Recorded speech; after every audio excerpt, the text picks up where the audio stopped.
A court of fairies and fiction. Akafaf Girls Podcast. Hosts Mel and Liv. Season 2, Episode 14. Into the Void, Out of Our Minds. Hello and welcome. I will refrain from saying back again. We're back, finally. We're back again, finally. We're finally made it. I guess you do say that a lot, huh? Like every episode this season. Be on a t-shirt. Yeah. Baseball. We're back. Right? Do you know anything about astronomy, Becca? Yes. And astrology. Perfect. Because I want to know what you think about these. So, okay. You remember when I said that I was going to get the map of Prythian and draw the ley lines, or like the thin places where they all connect, or where we think they all connect? I did it. I did it. And what does this look like to you? Oops. Other than glitchy, it looks... Wait, huh? It looks like a constellation, but I can't place which one. It looks like the Big Dipper, kinda, but it also looks like a cauldron. Right? Sarah J. Mass.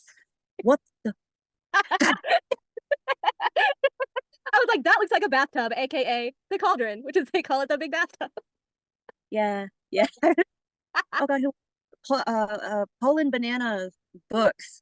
Christine, like she called it big bathtub. Like that's what it looks like. You know, it does. Wow, it does. And so I was saying that the stars that are closest to it are Pollux and Castor. Hold on. And there's already a Pollux. There's a Pollux, yeah. Castor, is that Cassian? Yes. But I actually have proof for this, but just hear me out real quick. I'm interested. What is this? So the other constellation that's equally close to Pollux and Castor is Orion, which we know is Hunt. And one of Orion's biggest stars is Rigel. Yes. Right? And so there's also Betelgeuse. Coming out on my birthday. Oh, shush. Yeah, and then there's like Megrez and all this other stuff. Yeah, Betelgeuse, Aldebaran. Curious, but star. Yeah, Aldebaran, Capella. And get this. So, okay, astronomy lore. You have Orion the Hunter. You have Sirius. He's hunting Ursa Major and Ursa Minor. Ursa Major is the mama bear. Ursa Minor is the baby bear. Yeah. He's also chasing, and the lore varies from what I've heard personally, that he also chases, guess what? What? The sisters. Pleiades. The three sisters. Is that the belt? The seven sisters. Oh, the seven sisters. Oh. Who are the seven sisters? What are their names? Do you know all of them? I don't remember their names. Let me look it up. Like the lore is kind of iffy. Sometimes different variations is that he was chasing the sixth, and because you can barely see the seventh star in Pleiades, it's the seven sisters hiding. Very similar to the seven courts of Prythian. Nice. And Pleiades is also connected to Fae. Also, at least in some. It says a star cluster that's visible in the evening star. Evening star is the seven sister Massverse. I mean, that kind of makes a lot of sense, right? I mean, hello, Seven Asteri. She was the one hiding. Why did I not even make that connection? I feel so dumb. And Sirius is gone. I don't think anyone's made that connection. That's like... I feel dumb as hell. I'm a nerd. Maybe not as big as a nerd. There's probably some listeners out there who know more about it than I claim to know. Yeah. I digress. But I want to raise you Venus, which is also called the morning star and the evening star, because it also appears in the evening sky. So that was weird, because I don't think we have a morning star of the Asteri, do we?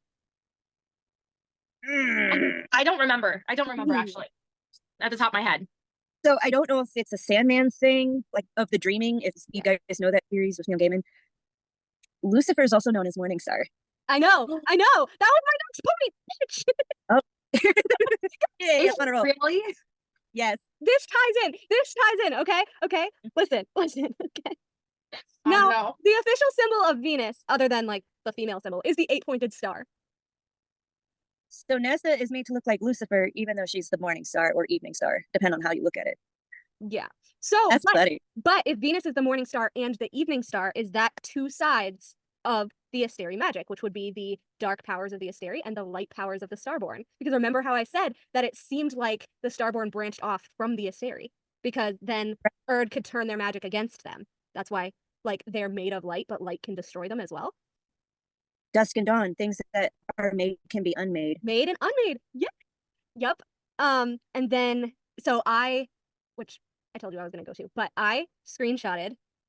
There's a lot. I screenshotted every time that Void is mentioned in Crescent City and Akatar, and I screenshotted every time beginning and the end is mentioned in Akatar, because this is where it comes back to Lucifer and hell and all of that stuff. So Also, Lucien, and Danica means morning star. morning star. Danica means morning star too? Uh-huh. That makes sense that Nesta and Bryce are the evening stars, because Nesta is the one for Prithian, because Vesperus is now dead, and Bryce would be the one for Crescent City. I don't know. Right? I kind of feel like Bryce might be the morning star and Nessa would be the evening star. Could be, yeah. It's weird that Danica means morning star too, though. Mm-hmm. Wait, so Nessa, I thought Nessa was morning star too. She could be. She has the 8-pointed star, so she's Okay. Yeah. They both do. I don't know. I feel like she might be the evening star just because, like, it's gonna be the Dust Court, and like there's I don't know. And she's a part of the night court. Yeah, The night court. And she's like, well, fine, fuck you. I don't mind if I do. No, but like leading into hell and everything, how I don't think. Oh yeah, Eka couldn't film that day. We were talking about how my theory about how Adis and Thea made Valaris, and or maybe it was Selene and whoever, and then Thanatos made Hewn City and Apollyon made the library. And I said that Hewn City had to be connected to Thanatos, not just because he's there, but because his hell beasts are on the pillars and all of that, but also that the Ouroboros was one of the symbols as well. Right. And Thanatos is a prince of hell. This is where it circles back to Lucifer Morningstar, okay? And so I looked up what is the Ouroboros associated with, because I was trying to see if there was a correlation between like that and Venus and everything. And so it says that the Ouroboros represents the concept of eternity and endless return, as well as the unity of time's beginning and end. Now, in the books, obviously, the void is where everything begins from, comes from, all life, or whatever, and it's the beginning and the end, and all that stuff. It's in a bathtub. In the bathtub. Yeah, the cauldron is the void. The cauldron, yeah, I feel like the Ouroboros is the symbol for the cauldron, because the inside of the circle of the serpent could be the inside of the cauldron, right? It's like the tail biting. And dunk like a bath bomb in there and just see what happens. Do I create bubble dragons? So this is the Cassian Castor thing, okay? And to Olivia's credit, it does kind of sound like a mate thing, but it could just be magic. So keep that in mind, okay? Also, Castor, like a witch. The Illyrians are heavily connected with the witches. Castor means witch? It can be. It could be synonymous with witch, like a caster, like someone who casts. Oh. The name Castor is primarily a male name of Greek origin that means to shine or to excel. It could also mean pious one or beaver. A high beaver? What?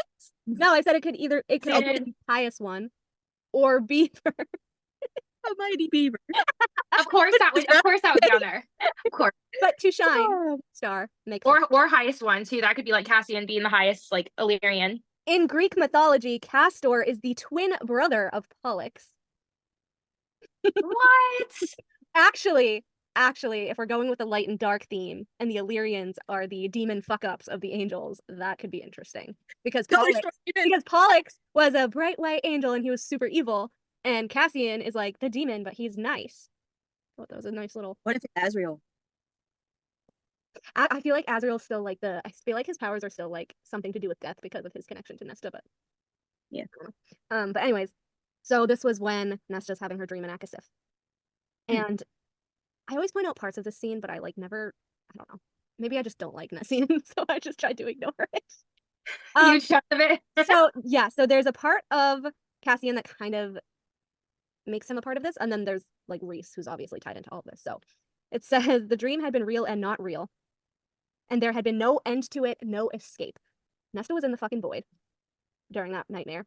She was floating in the void which is exactly like Pharaoh when she was connected to the cauldron, floating in the void, and like Bryce in the black hole. So it says, until a familiar male voice had said her name, and the terror had stopped as if the axis of the world had shifted toward that voice.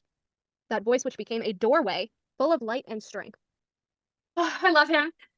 But then it says, then there was another male voice in her mind, and this one had been familiar as well, and full of power. But it had been kind in a way that she'd never heard the voice be to her. And it had eased her from the black pit of the dream, leading her with a star-flecked hand back to a land of drifting clouds and rolling hills under a bright moon. Rhys took her hand in the fucking void and brought her back. What does that remind you of?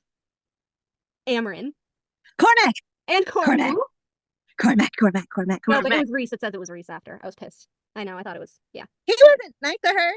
Yeah, it says, in a way, she'd never heard the voice be to her. Because in the previous chapter, Rhys says, where is it? Rhys says, death. Because Azrael said, what's her power? And Rhys says, death. His hands trembling as he got to his feet and aimed toward the window, which was now repairing itself shard by shard, blah, blah, blah, blah. He gazed at the female sleeping in the bed, and fear clouded the face of the High Lord of the Night Court. Pure death. And then before that, he says, I saw it, felt it, everything that happened within the cauldron. Within the cauldron! Saw her take its power with her teeth and claws and rage, and I felt what it took from her. He rubbed his face and slowly straightened. He met Cassian's stare unflinchingly, his eyes full of remorse and agony. Her trauma is ... Rhys's throat bobbed. So then he was... I'm serious. They're mates. They're amalgamates. He can retrieve her from the fucking cauldron the same way he did with Amryn, because he was like, I took her hand and brought her back. Exactly what he does to Nesta. So it's not just Nesta, it's any Valg. Amryn's definitely in this theory. She has to be. Has to be. Wait. Why do you think it's any Valg? Why do you think that that's the stipulation? Well, because, I don't know. Rhys couldn't really get Farah out of it, as far as we know. She was connected to it herself, but she shares his power. So maybe it's just like, I don't know. But he literally took Nesta's hand and brought her back from it. Took Amryn's hand, brought her back from it. What the fuck, Rhys? He can get... This goes with his time travel thing, because he can enter the void whenever he wants to with his Daemati power. Like me, a fucking Wayfarer with mind powers. So does this mean he's a world walker too? Yeah. It does. I have more. I have so much more. I don't really think they're in any particular order. I was just screenshotting whichever ones I found. This is Akamath. I'll try to remember which one it is. So this is when Rhys is having his nightmare. The first time Farah comes in. It says, around and around the darkness swirled the beginning and end of the world. Fucking Rhys.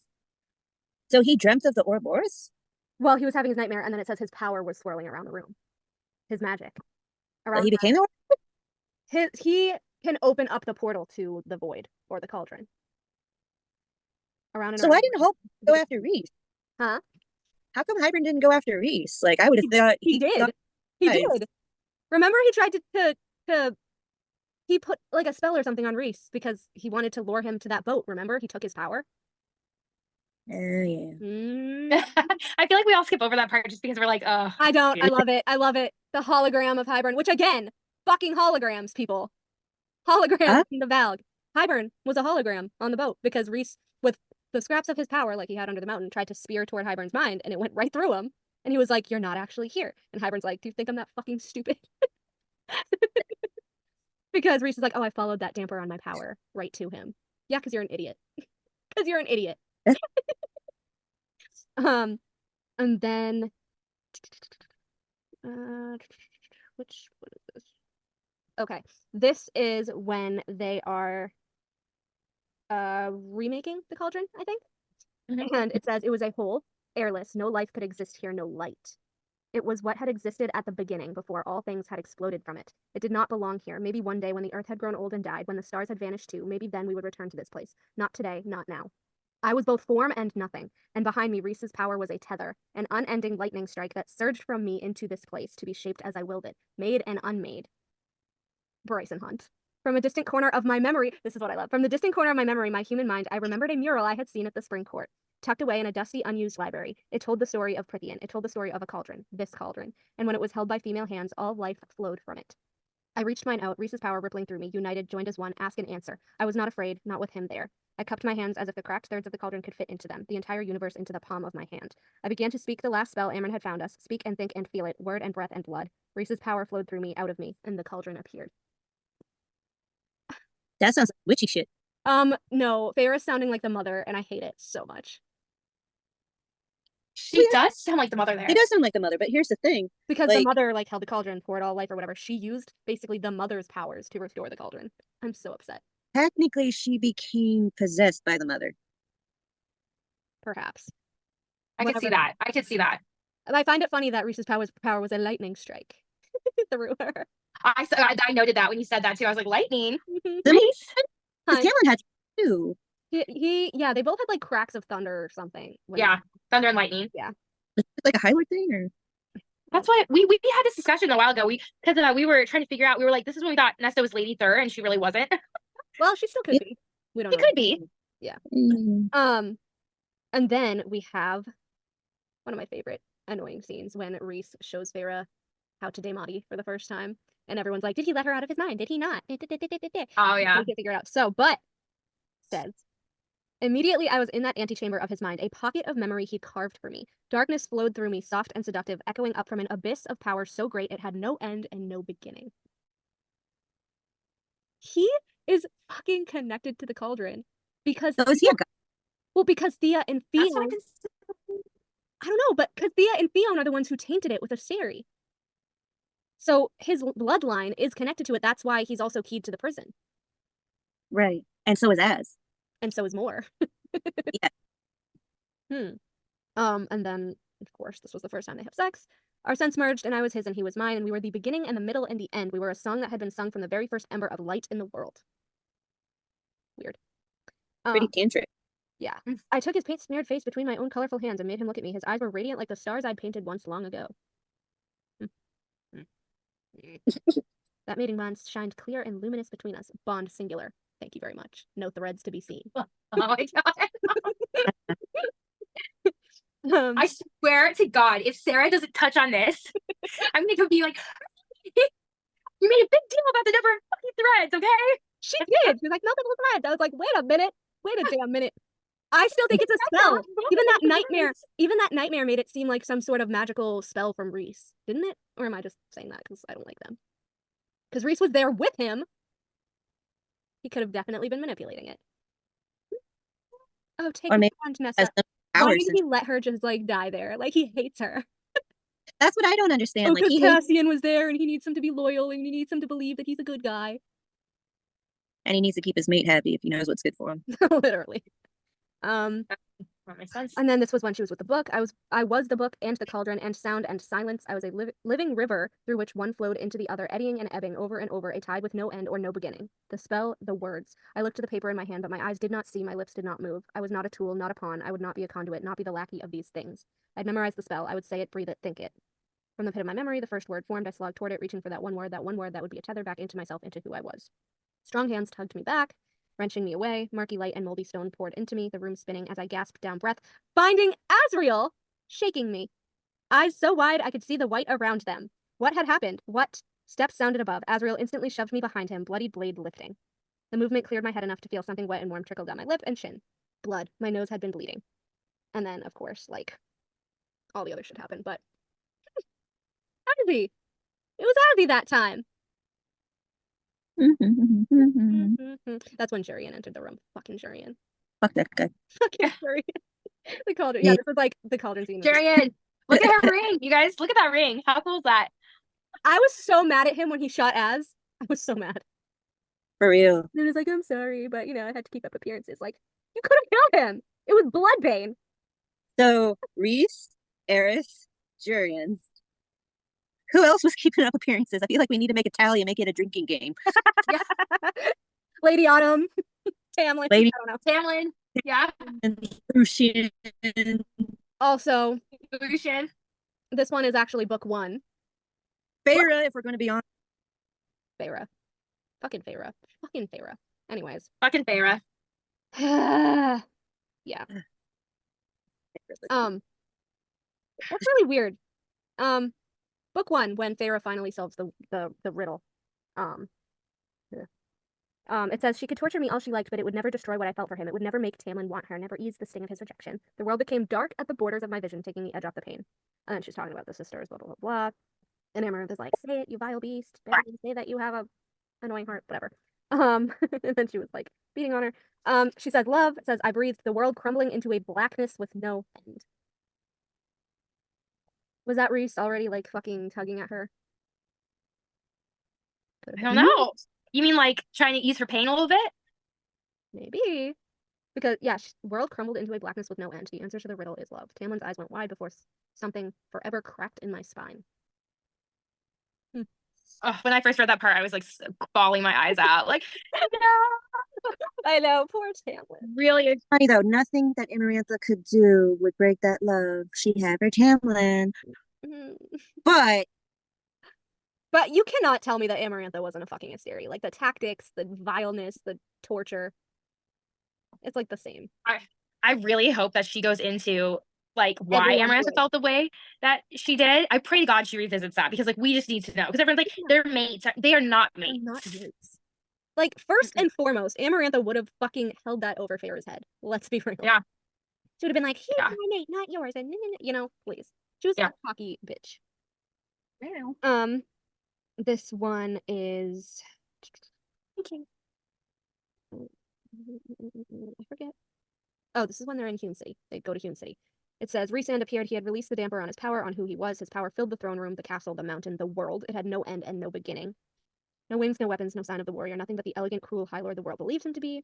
His hands were in his pockets, his black tunic seeming to gobble up the light, and on his head sat a crown of stars. Sounds like Maeve. Sounds like Maeve. Really? yeah. Does Maeve wear a crown of stars? Not Maeve. Oh, Someone else wears stars though. Elena? What? Is it Elena? Oh, It's no. Manon. Oh yeah, Manon does. Right? I saw art today and she had literally a crown of stars that looks just like Feyre's crown. Mm-hmm. The Croaking crown. Yeah. Croaking? Yeah, Croaking, yeah. Well, that just makes complete sense when you think about it. The face of dreams and nightmares. Like both. You both. What? Yeah. And then we have the book appeared in Amren's small hands. Small hands. I also have small hands. The cauldron was nearly as tall as she was. The cauldron is shorter than me? Wait, what? The cauldron is shorter than me. I'm 5 How feet. tall are you? You're like 5. I'm 5 feet. Amren's 5 feet. The cauldron was nearly as tall as she was. A looming black pit. And it swallowed Elena Nesta? I thought it was like this big cauldron with like legs. The inside of it is the void. Oh yeah, that's true. Yeah. A looming black pit of hate and power. I could stop this right now. Stop this army and the king before he killed Nesta and Cassian. Amren's like, put your hand on the cauldron. You can never tell me that she does not fucking know this shit. She's playing her own game, and I don't know what it is, but she is not telling people stuff. She's not telling them. What's the Asteri? Says Rhys. It's the Daglin, Rhysand. What? How do you know? Are you one of them, Amren? Are you really serious? Are we going back to that? Did you fall out of the cauldron? Serious as in the star, or serious as in like, are you serious as in the Asteri? Because Apollyon pulled Sirius into the black pit, and we know that the black pit is like the black hole, and there was like a rift that she saw, and she went through it. Was the rift the fucking cauldron when Thea and Theon were using it to make the blades? That does make sense if she is Sirius, though, because Sirius is one of the brightest stars in the sky. She was a thing of light. Crown of iridescent light. Wait, she was going through at the same time that they were forging those swords? I'm saying she could have, because she wasn't found until Selene came back, and then Selene put her in the prison. Because she lied, remember? She's like, oh, the courts weren't formed. You liar! Selene put you in the prison when she came back, and the courts were formed. I thought that was either she lied or SJM just like messed up on that. One of the two. The cauldron's endless power slammed into me, a wave threatening to sweep me under, a storm with no end. I could barely keep one foot in this world, barely remember my name. I clung to what I had seen in the Ouroboros, so this is where the Ouroboros comes in. Clung to every reflection and memory I had faced and owned, the good and the wicked and the gray. Who I was. Amren watched me for a long moment and did not read from the book, did not put it in my hands. She shut the gold pages and shoved it behind her with a kick. She had lied. She did not plan to leash the king or his army with the cauldron in the book. Well, she already lied once. So, we never really figured out why Amren wanted Feyre attached to the cauldron. Maybe she was trying to get into her with body. The rest of her power? I don't know. Maybe she's trying to use Feyre as a host. Conduit, yeah. Damn, dude, that would be wild. But so what? It just like didn't work out? Well, then she was like, well, technically, Amren just wanted to be stripped of her body and become whatever to help. But, like, why would Feyre stop her from doing that? Like, why? I found it How Rhys Farrah was like, promised I'm that gonna to kill her. you. Because Rhys promised her, he's Farrah like, was- yeah, you can use it. And then, like, why would she not believe that Farrah would let her? It was weird. Mm. Then when the cauldron had taken her into the heart of Tyburn's camp, she'd failed and failed and failed, and there was no beginning, no end to it, no end. The trove. She had to find the trove. This is Nesta. The mask, the harp, the crown. Other thoughts pressed in. Too many. The mask. Where's the mask? Where's the mask? Find the mask. She willed the stones and bones. Which again, the stones and bones of scrying. The stones and bones when she was lured to the harp. I still think she called Cormac, but anyway. Whose bones were they? Stones and bones, just random fucking who knows? Wait, who gave them to her? Remember in Silver Flames, Cassie, was it Cassie? Like they gave, or the house gave her the bones, right? And Cassian's like, we have no idea where the bones part of this came from, but here you go. Yep. I don't know where this whole ritual came from, but this is what we do with witches, apparently. It was the old witches because they said that they used to eat children, which again sounds very Asteri-like, which is why Valg, Asteri, witches. It was probably like the bones of children because they would be small enough to fit in your hand, right? It was probably the I bones hate of the that. children that they ate. I hate that. I know. And then after the nightmare scene, I love Emery because it had to be Emery who's Illyrian. What happened to you? You look white as death. Emery, girl, She said you look pasty as fuck. you look tasty, bitch. She said your white bread. You're haunting this house with your whiteness. Every She's Um, so real. and now we move on to Crescent City and similar sentences. And I find it very funny, which I know you're not going to like this, Olivia. But keep in mind that it was Cormac, with all of his information from the archives, that gave Rune that comm crystal to Oh. Lydia. Now, a mental bridge. This is Rune. A mental bridge. That was how he always pictured the link he made between his mind and someone else's. So that was the image he summoned, funneling it through the crystal in his hand, as surely as Bryce had funneled her own powers through the crystal of the gate this spring. Cormac had said the crystal had similar properties. So why not? Rune extended the bridge from himself through the crystal, and then out into the vast unknown, sprawling into a darkness with no end. He clenched the crystal tighter, willing it to lead him to where he needed to go, as if it were a prism filtering his powers out into the world. Now Cormac done. Wait, what kind? Hmm? What kind of crystal? It was the comm crystal. The type of crystal Like that also the crystals that the Asteri used to try to bring back the Harpy. And I think Cormac was trying to use it to bring back Sophie, because remember there's a cabinet of crystals in Avalon. Yeah. Unused. But yet. Cormac. But this is very specific. Was it obsidian or onyx? It just says crystal. It doesn't. He just says comm crystal the whole time. So annoying. Because Cormac gave this to him. He knew that he was a mind speaker. No. A female of pure flame. Blah blah blah blah blah. Yeah, we know. Oh, he visualized the crystal's milky core. Imagine What? a thread, singular thread to his mate, running from it down along this mental bridge out toward another end. Is this what Lucien does when he follows the thread to Elaine?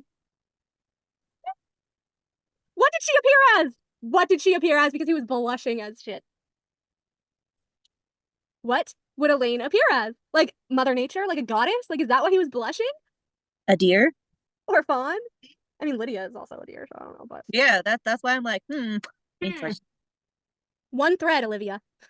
I swear to you, the threads, I bet you they don't even mean anything. Bet they mean nothing, you guys. It says a thread. That's- Era. That's not, you're both wrong. I swear. She I wants swear. her have her threesome. Oh my god.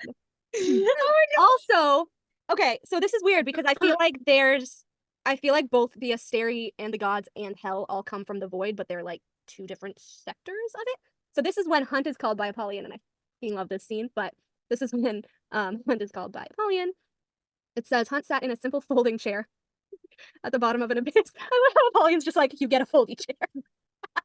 Poor Hunt. He's always like giving a shit of everything. Apollyon's like, like, I'm not shaping my magic into anything fucking else. You get a folding chair. A folding chair? What's better? Yes. That's At the bottom of an abyss. Can you imagine if like if when Farah went to the bottom of the pit, she like saw Hunt in a folding chair. That would have been great. I would have been like, Meeting with Apollyon. what is... Oh my god. At the bottom of the abyss, Seeing Hunt's influencer. nothing but blackness around him, the only light coming from the faint glow cast by his body. There was no beginning or end to the perpetual night. He'd fallen asleep beside Quinlan. He didn't want Bryce in a place like this, so dark and empty, yet awake. Wings rustled nearby, which is why I thought that Rhys was fucking Apollyon for the longest time, and I wish he was. Wings rustled nearby, not the soft feathers of his wings, but something leathery and dry. Hunt stiffened, trying to shoot to his feet, but he couldn't. His ass stayed planted in the chair, though no ties bound him. His booted feet were glued to the black floor. Who's there? The darkness absorbed his voice, muffling it. The leathery wings whispered again, and Hunt twisted his head toward the sound. Moving his head was about the only thing he could manage. A greater warrior would have freed himself from those bonds by now. The soft, deep voice slithered over his skin. Who the fuck are you? Why do you not use the gifts in your blood to free yourself, Orion? Hunt gritted his teeth. It's Hunt. I see, because Orion was a hunter. The voice came from everywhere. What's your name? Midgardians do not feel comfortable uttering my name on your side of the rift. Hunt stilled. There was only one being whose name was not uttered in Midgard, the Prince of the Pit, Apollyon. His blood chilled. This was a fucked up, weird-ass dream. It is no dream. Apollyon is also fucking Demati. What? The seventh and the most lethal of the demon princes of hell was in his mind. Oh. I am not in your mind, though your thoughts ripple toward me like your world's radio waves. You and I are in a place between worlds, a pocket realm. As it will. What? He's Wait a minute. You cut out for a bit. What? I do feel like, though, we're gonna get like a big Rhys-San dad drop here, like a big reveal, and we're all gonna be like, oh shit, you know? Or add. Reese's like Hunt. Reese's real dad was fucking Roger. He does that. We'll be like, what? Do you remember when I thought that Erewhon was Azriel's dad? I remember Erewhon, and then I think we said Because Beltane was like his mom or something, yeah, right? Because Erewhon, like, he went into Parrington, and then like technically they killed him, but could he have come back through the void and like went into Azriel's father or something like that? Because Erewhon and Azriel have the same fucking shadows, and so does Koshi. It's so confusing. It's so confusing. Yeah. Because Erewhon is a Valg king, which is like a Seri, and Koshi is pretty much the same thing. They both have the shadows, and Azriel has the shadows, and Cormac has the shadows, and maybe more, in a certain way. I'm confused. Do you guys still think that Moore is Cormac's mom? I don't know. I think Yes. it could be possible. I really think I it do. could be possible. They are fucking doppelgangers. So is Tristan and Chandler. Well, yeah. Well, Tristan has his dad's brown hair, which I love how all the awful dads have brown hair. Baron, Papa Archeron, Padraig, Flynn. She's definitely Like, got something against Not like Brunettes. She's like, fuck the brunettes. fuck the brunette dad. He's a piece of shit. sounds like legally blonde, like, oh, she has the icky brunette hair. Like, really? It's like, you guys are, I hated that when that came out. I was like, those bitches. Anyway, I just thought it was fucking hilarious that he's like, you just get a foldy And chair. Out of all the things he could have conjured, just a foldy chair. I know. Poor Hunt. Poor Hunt. Poor sweet, wonderful Hunt. What do you want? If I went into her mind, my brother would be very angry with me again. Hunt could have sworn he heard a smile in his voice. You certainly worry a great deal about a female who is far safer than you at the moment. Why am I here? The Star Eater. I do like that name, he chuckled softly, but as for your question, you are here because I wish to meet you to assess your progress. We got the pep talk from Adis this afternoon. My brother does not inform me of his movements. I do not know or care what he has or has not done. That is a lie. That is a lie, Apollyon. You just wanted to see your son. You just wanted to meet your son. I wish to. I was gonna say, did he say that he any more like sweet dad stuff, or was it just like I just wanted to meet you? It just says I wish to meet you. Apollyon, what a softie. He really is though. It's kind of funny. And then this is when they are talking to Adis in her apartment, I think. And oh, I actually didn't highlight this part, but my eyes literally just landed on it. I did not remember this. I've only read Crescent City 1 and 2 once. I've read Crescent City 3 times, but I've read Crescent City 1 and 2 once. Okay, so anyway, they're there. They're talking to Adis, and he says, what are you doing with a black crown around your brow? The black crown stuff, right? Hunt didn't dare let his surprise at the question show. He'd never heard it called that before. And then Hunt says he's heard it called he has never heard it called a black crown. Halo, witch ink, mark of shame, but never that. Confirming, again, the Asteri and the Valg are the same, because witches are part Valg. Witch ink. The seven princes dwell in darkness. Do not stir. We have no interest in your realm. I believe it if you and your brethren haven't been rattling the northern rift in the past 2 decades. Adis sucked in a breath, as if tasting the air on which Hunt's words have been delivered to him. You do realize that it might not be my people. The northern rift opens to other places. Other realms, yes, but other planets as well. What is hell but a distant planet bound to yours by a ripple in space and time? Another space and time, people. And time. Hell is a planet?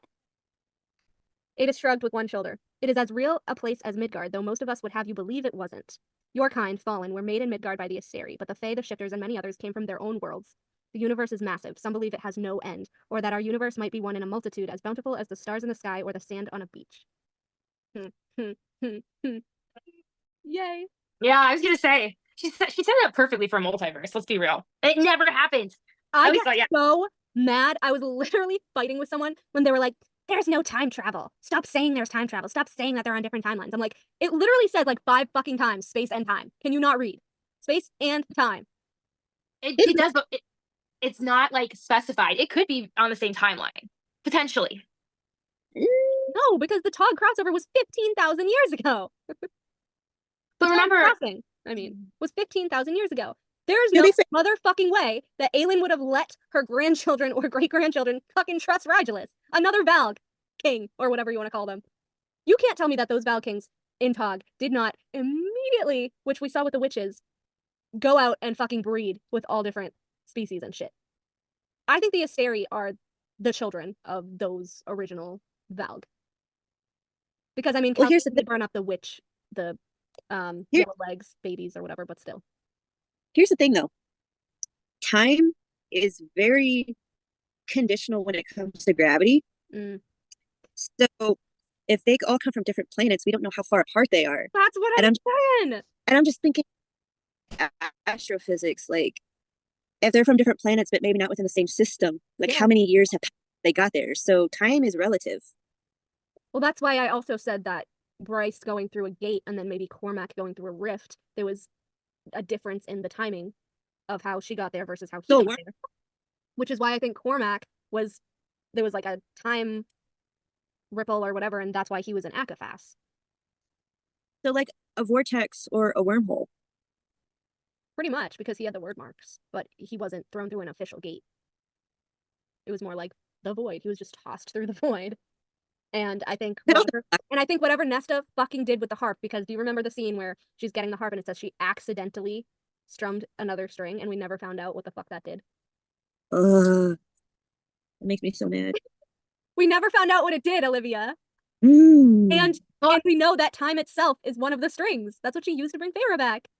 I know. We'll watch her just be like, that's how she's gonna bring in Twilight of the Gods, through the harp string like that. But also, the harp can also open portals to other worlds, too. Oh! Is that the string that she pulled by accident? We're mad. She's gonna see her ring. She's gonna see her ring. She's gonna see her ring. I want it so bad. Oh my god, you two just wait. If the next ACOTAR book comes out and Cormac's not in it, you're gonna be getting a text from me. I'm like, if it's not a Nesta heavy book, wait till the Nesta heavy book. I mean, true, but still. I just love that there's literally a small percentage of the fandom that is like on board with Corsa right now. I love how I love it. I love how my video got 40,000 views. And then all of a sudden there are people who are like, I'm a video. I love it. I love it so much. It blew up on TikTok. I was not expecting it, but I was so pleased. Everyone in my comments agreed. They were like, wow, this is so obvious. I was like, yeah, it is.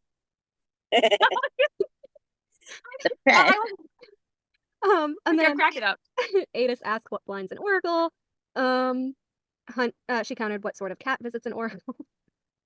Winning words first. I did not know what you might prefer now that you are grown. Blah, blah, blah, blah, blah. Hunt gets pissed. Please just tell me if you know what killed Danica. Run the test again. Find what is in between. So would that be the synth? That's the synth, basically? Is that like a potent... We never really found out what synth was. Yeah. Was it like... a hallucination, right? I mean, it would have been more interesting if like Einar had created the synth by accident. With like the prism. Because that's the in-between of light and dark. Yeah, very that's killing it. It's very cracked, the synth, yeah. Yeah. The very crack. Synth Liquid ecstasy. That's a hard way to go. Yeah. No, thank you. Heck no. Make the drop. Drugs, not drugs. That's not just- The Oracle did not see, but I did. Funny how Adis saw.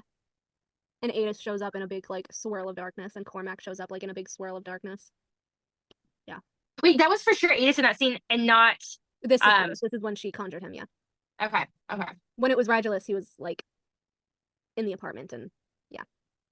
Okay. And then this is Regulus. Think very carefully, Bryce Quinlan. One bullet from you into the core, and this world and all its innocence will be sucked into a void with no end. This is Carson City 3. The first light core. The same void that Apollyon had claimed allowed him to devour the Asteri, Polaris' body had been sucked into nothing. A void. Wait a minute. First light core, is that part of the mother? Because when Farah was talking about her mate bond with Reese and when they connected, they were connected through the first light. Yeah. And I think the amethyst is second light, which is what Hybern used to power his commanders during the war. And the spears of second light that he used against them when they were trying to flee that like almost broke Azrael's shield. So what's the obsidian and onyx? So that's black salt that summons hell. Oh, and the salt. Wait, the salt mines in Tog. Salt mines in Tog, yep. Yeah, the clock tower. The clock tower, that's where he was summoning the fucking no. right? When Aelin was Selena and she was a slave in the salt mines and like I bet they used that to make the clock tower, and they were probably going to make more. Wait, do we find out the significance of the clock tower later? Because I don't know. I like know about it, but I don't know about it. Okay, all right. Okay, it's not in Crown of Midnight, is it? No. It is at the end. Okay. It's definitely in Crown of Midnight. Which is why. Which is why. There's also other stuff that happens, but this is why I said that Rowan, when Aelin is falling, Rowan blasts her with wind to soften her fall, which is the same as Tamlin blasting her with wind, Feyre with wind, to get her across the sea. Like, there's no way he's not a Rowaylan descendant, please. He has to be. I can teach you things you've never even dreamed of, Regulus promised. The language inked on your back, it is our language from our home planet. Okay. All right. All right. And then Adis and Apollyon appeared. This is when they're pulling Bryce out of the black hole. And I thought this was really cool because I didn't pay as much attention as I should have at this point in the book. But it says, with what little strength he had left, Hunt threw a desperate, raging, blazing hot rope of lightning toward Apollyon, the only being on Midgard who could handle his power. Apollyon caught it in that humanoid form once more and pulled. Adis flared with black light, pushing back against the ceiling portal, against Erd's wishes. Hunt was close enough to see the prince's strange faces, Apollyon's teeth flashing as he dragged Hunt by his lightning, inch by inch, closer and closer. Adis was sweating, panting as he fought to keep the portal open. And then Rune was there, starlight flaring, pushing back against the impossible. Lydia was beside him, crackling with fire. Tharian, Holstrom, Flynn and Deck, a fire sprite. Isaiah and Naomi. And all that stuff. Against Erd's wishes? That reminds me of Reese! Bless you. That's not gonna go well. That worries me. I didn't even... That's in Hopefast? Yeah. Saving Bryce from the black hole. That's not gonna go well. She's gonna be pissed. So Erd wanted Bryce dead? She had enough of her shit. But Bryce was so cool. The third book just a bitch. Well, Hunt was also in there, so they were gonna go together, which reminds me again of fucking Phasand and the Bard. And Clotho. Clotho's been busy. It is Phasand. They're fucking Phasand. Yeah. So now Bryce and Hunt are gonna have bad repercussions because they survived. So and because she closed the rift. So here's the thing: if Nesta is Phasand's replacement, because she was basically dubbed the next starborn heir because they were supposed to die, remember? Because of Nyx, they were supposed to die. Then who would Bryce and Hunt be? Rune and Lydia. It's not Danica because she's dead. Would it be Rune? But it has to be a female, doesn't it? And Lydia.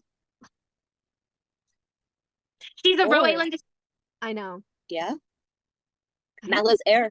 I don't know. It's weird though because like Hunt and Bryce's trilogy is over, so it's like. Yeah.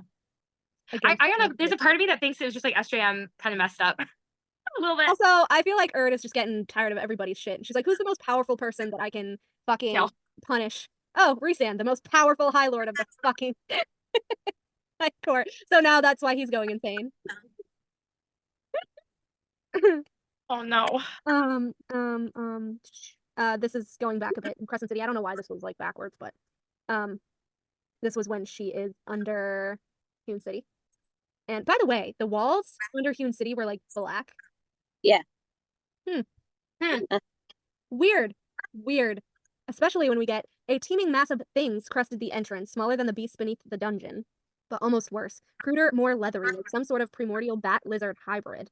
Black tongues tasted the air between flesh shredding clear teeth. So Here, dragons? are those Crystallos?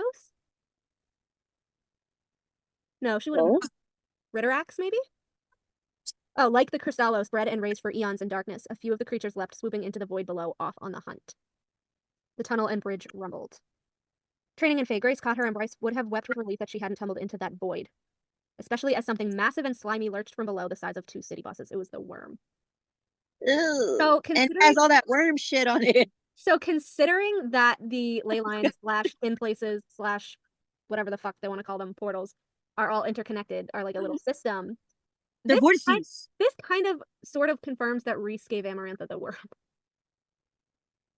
Yeah, I think it's pretty safe to say that. And I also agree, maybe they are vortices. I don't know. So, I don't know. So the Ouroboros is definitely connected to Hell, but we have both Hell and like Asteri type beings in the prison in Hewn City. So it's so weird. It is. Because, again, the princes are like, oh, the black crowns and blah, blah, blah, blah, blah. So, like, we know that the Asteri are the Valgan, not the princes of Hell, because they tried to overcome the princes of Hell and steal their power. But, like, we have Vesperus in Hewn City, but then we had Vesperus in the Dust Court, and I'm like... It reminds me of the tunnels in Tog. I think the first book, I want to say.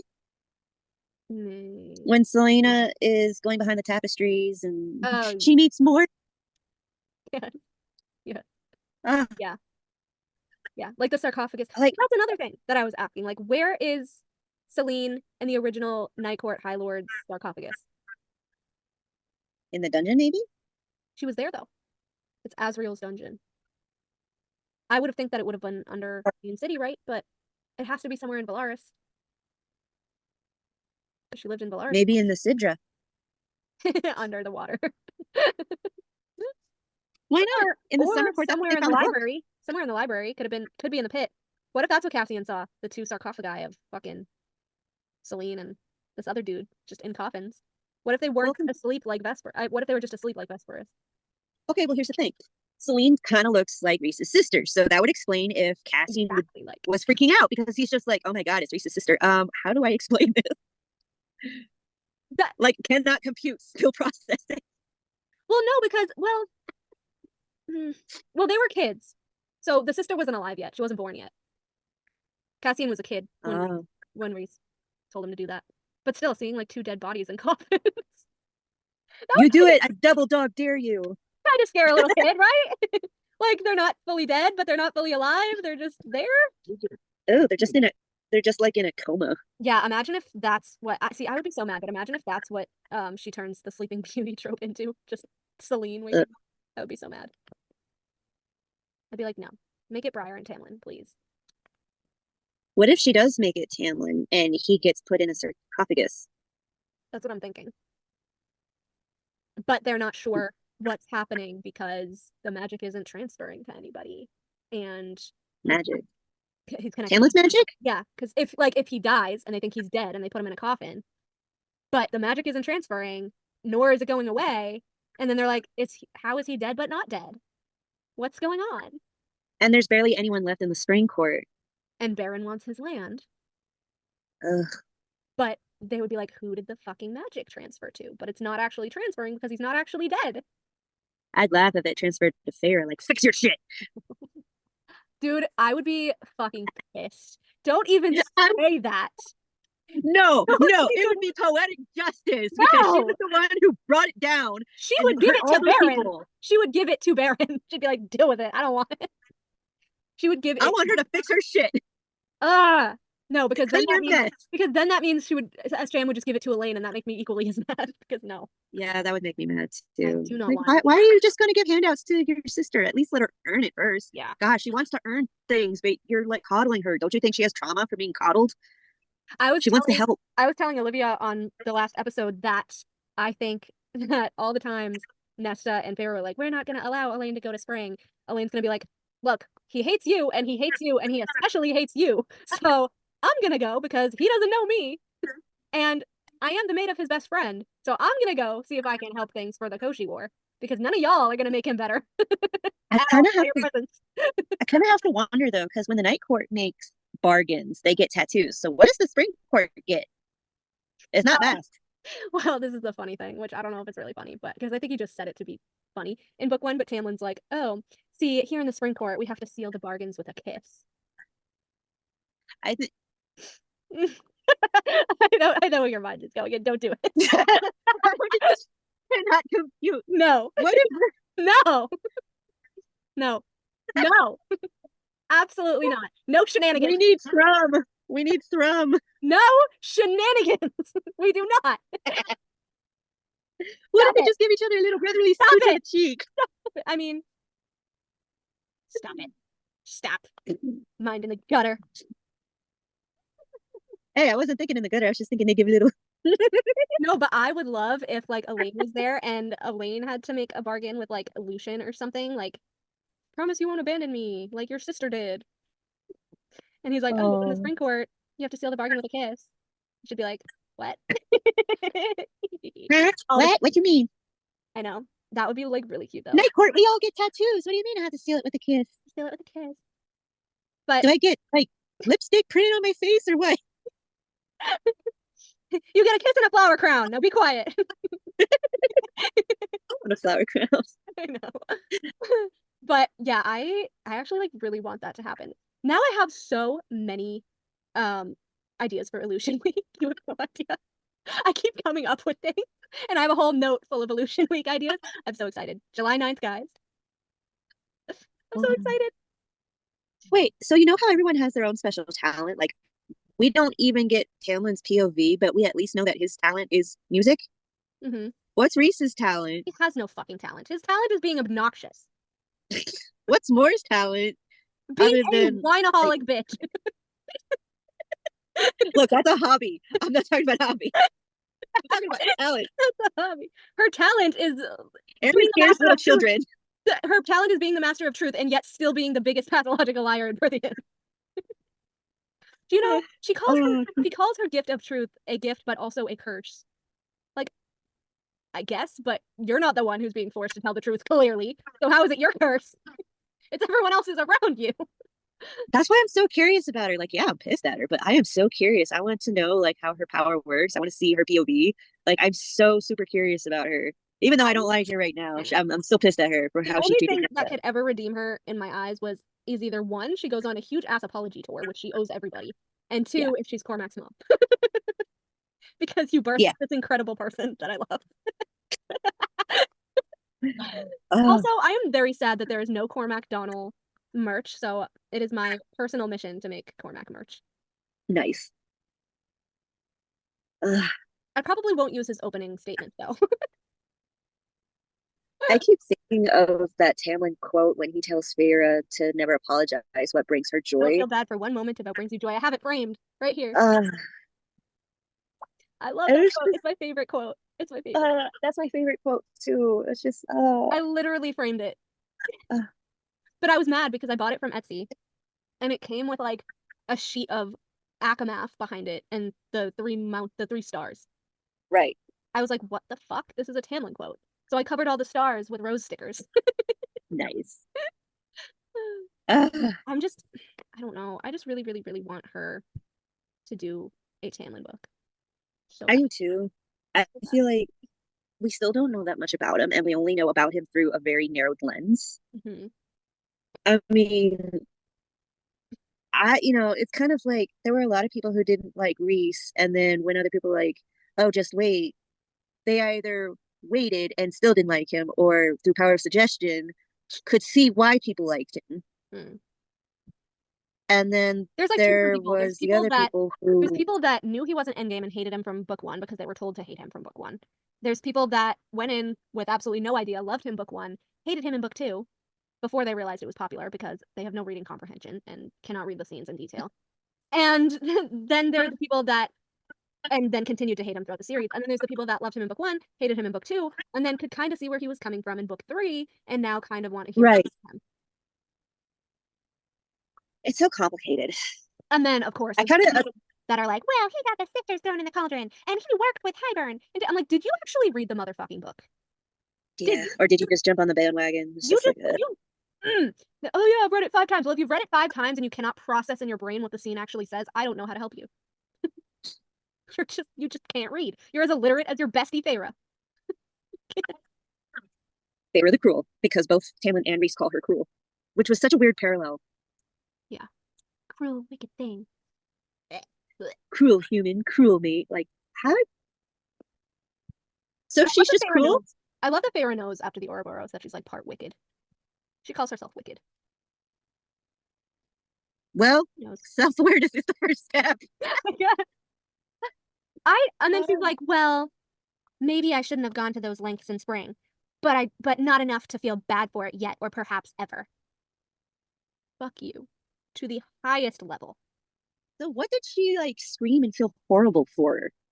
If not that. She probably felt horrible for getting the guard lashed because nobody that I come across on the internet, which again, reading comprehension is the first step to knowing a book, nobody will ever blame Feyre for that when she literally on page actions and words says that she's responsible. Yeah. Oh, well, we'll believe her when she says how awful Tamlin is, but we won't believe her when she tells us what she did and that she was part of it. Where is the logic? That's a choice. That's a choice. Because she That's selective reading. I was in her mind. I goaded her into framing the guard. And then she's like, oh, that memory I had coiled so tightly in his mind, I just released. Like, to make him look guilty. So Tamlin didn't have a choice. She knew that Ianthe was working for Hybern, so she knew that he couldn't kick him out or should tattle to Hybern, and he'd literally hurt all his people. Which she eventually got Hybern to do anyway by weakening the western border on purpose. Here's what by I don't going get. into the guards' minds, which she admits to before she flees. Here's what I don't get. In the beginning of Akamath, she wanted to help them so bad. She wanted to help them. She wanted to adopt them and absorb them as like her people. And they were like, no, you've done enough. You know, they were humble. They were humble people. And then a chapter later, she was like, oh, his people. Oh, his sentries. Oh, his guards. And then you're like Braun and Hart were so nice to her. 2 weeks with Rhys, and you're like, fuck everybody here. That's also still healing like you from under the mountain. Are you kidding me? I loved when Tamlin says, those people you wanted to help so bad, now they're in cinders. He had every right to say that. Because and they were firing at him, and like, no, he had every fucking right to call you out for killing his people. Getting them killed. Literally allowing genocide to happen because you purposely weakened the border to entice Hybern to invade, and he did. And then you play stupid, and you're like, well, Hybern promised he wouldn't. What do you think he was going to do when you opened those borders, when you ripped them open and destroyed the guards? What did you think he was going to do? And also too, like, how does that make it any different from the bargain that Tamlin made? Exactly. With Hybern. And Tamlin wasn't even working for him. He was just a spy, trying to keep everything in order, trying to keep his people actually safe, which Feyre also admits. She's like, well, at the very least, he thought of his people. And then later on during the meeting, she's like, well, he did think about his people. That, at least, he had told her previously, that he had moved them to the southernmost part of the court, or whatever, away from And Hybern. he would have done that for away from where her. Hybern was, to protect them. He would have done that for her. Like, he was trying to keep her safe. Like, okay, yeah, he had trauma. Yeah, he had a reaction because that's what trauma does when you have PTSD. Mm-hmm. I know, because I had it. Even then, he explained to her why he couldn't take her, and he gave her other options. It's not like he was just like, no, slam, she left. He tried to explain to her for minutes upon minutes, and she just was not listening. I would have gotten fucking pissed with her too. She wasn't listening. He was like, Hybern, your powers are like a beacon to Hybern. These monsters are overrunning our border. You're in no state to fight. I don't have enough sentries to spare, and their lives will be at risk. And she goes, I don't give a shit. Wow, that's really Lady of the Spring Court of you, that you don't give a shit about your people, only yourself. And that's when he shielded her in, when she's like, I don't give a shit, I'm coming. No, the fuck you're not. Bye. She's the one that said she didn't want to be his equal. He asked her twice twice if she wanted a title. No, I could never handle the responsibility of courtly duties. No, I could never handle being a lady or high lady. No, please, please don't give me a title. Begging him not to let her be his equal. And then Meanwhile, in the night court, during the tithe, she's pissed and she undermines him, even though she didn't want to be his equal. Here, she tries to undermine him. I'm going anyway. When he had to literally decide, am I going to let her potentially, get kidnapped, be brought to Highburn, and have him kill her for all of the High Lord's powers, mind you, which would have counteracted their powers in the war, because if he has their powers, they can't use their powers against him. Oh shit, that's He right. knew Highburn was sending the monsters specifically to grab her for the maid powers. That's why he wanted them. Because man, fought him. Yeah. So Tamlin had every right to be like, I cannot have any risk of you falling into Highburn's hands, not only because I love you, but because Prythian will be destroyed if he gets you. oh my god, She's like, this adds a whole other "Where am I layer. going?" And I try to explain this to people, and they just like Feyre, they just won't listen. So Feyre was literally like, my freedom, America, and just did what was not in her best interest. Yeah. Which she then actually admits.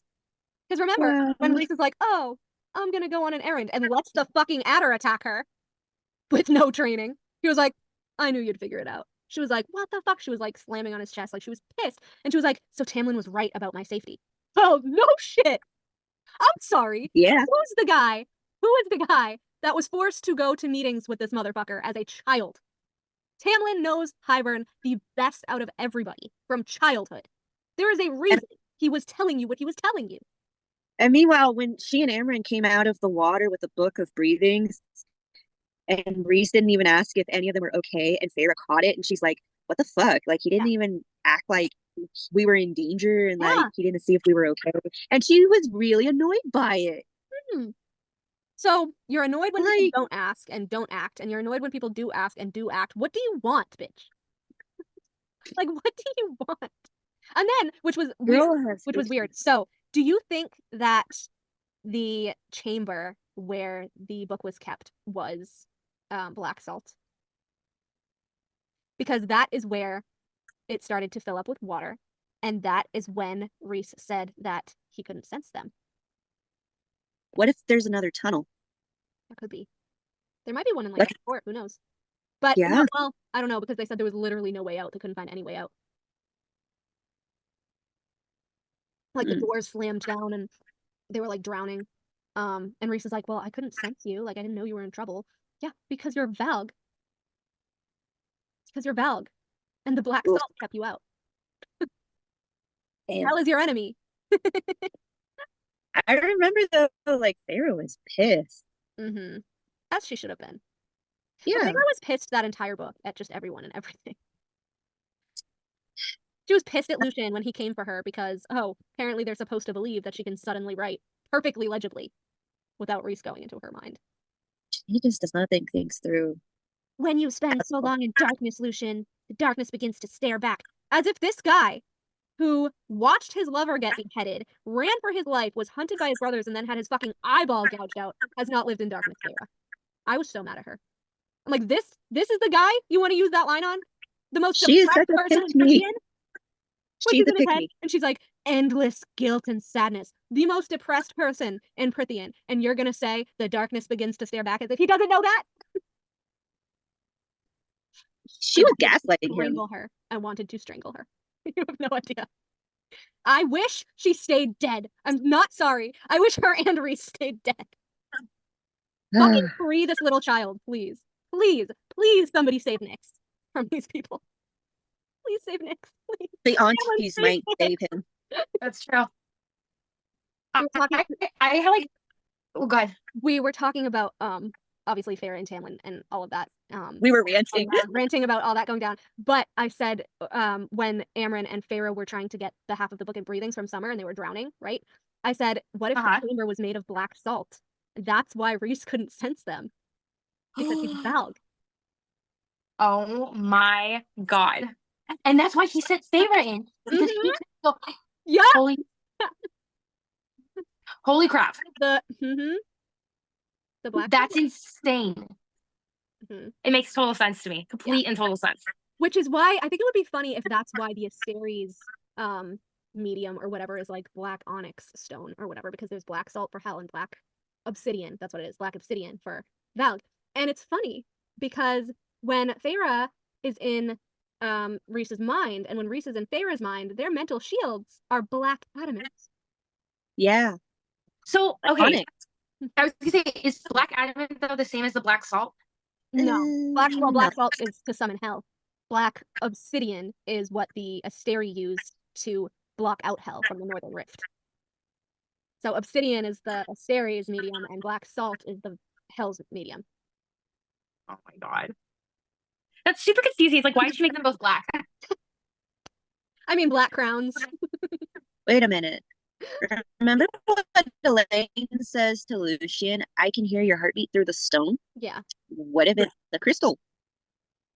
Could be. It could be. I mean, there's a lot of interpretations of that. After I read CC3, I thought she was hearing Vesperus. I thought it was Massverse too. I thought she was hearing Vesperus. Or she really could have been hearing Lucian's heartbeat like through the walls of whatever, because he was kind of living there. Or it could be like Jurian through Wordstone, like a Wordstone heart, like I said. Yeah. I don't know, right? Could be. Oh my gosh.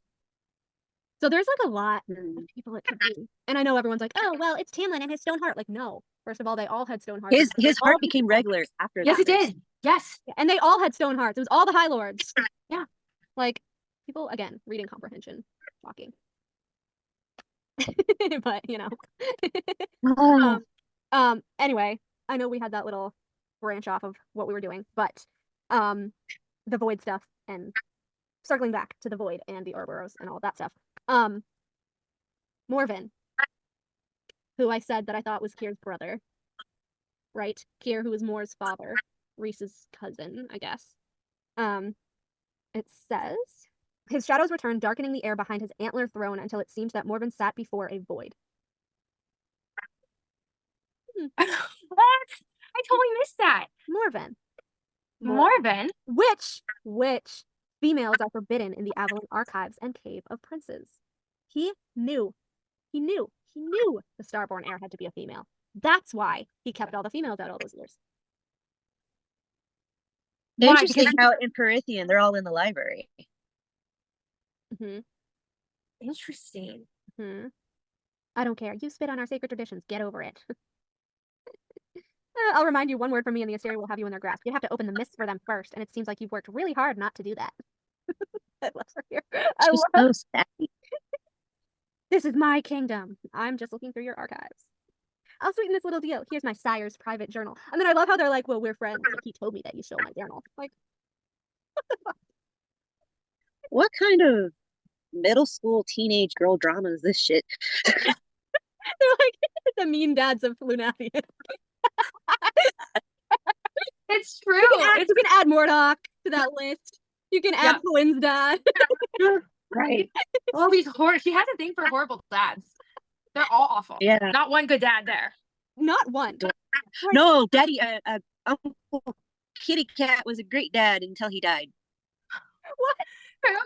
What did you say? You got cut off. What did you say? Oh, I said Uncle Kitty Cat. He was a great dad for like 2 minutes. Well, yeah, 2 minutes. I love that. That's amazing.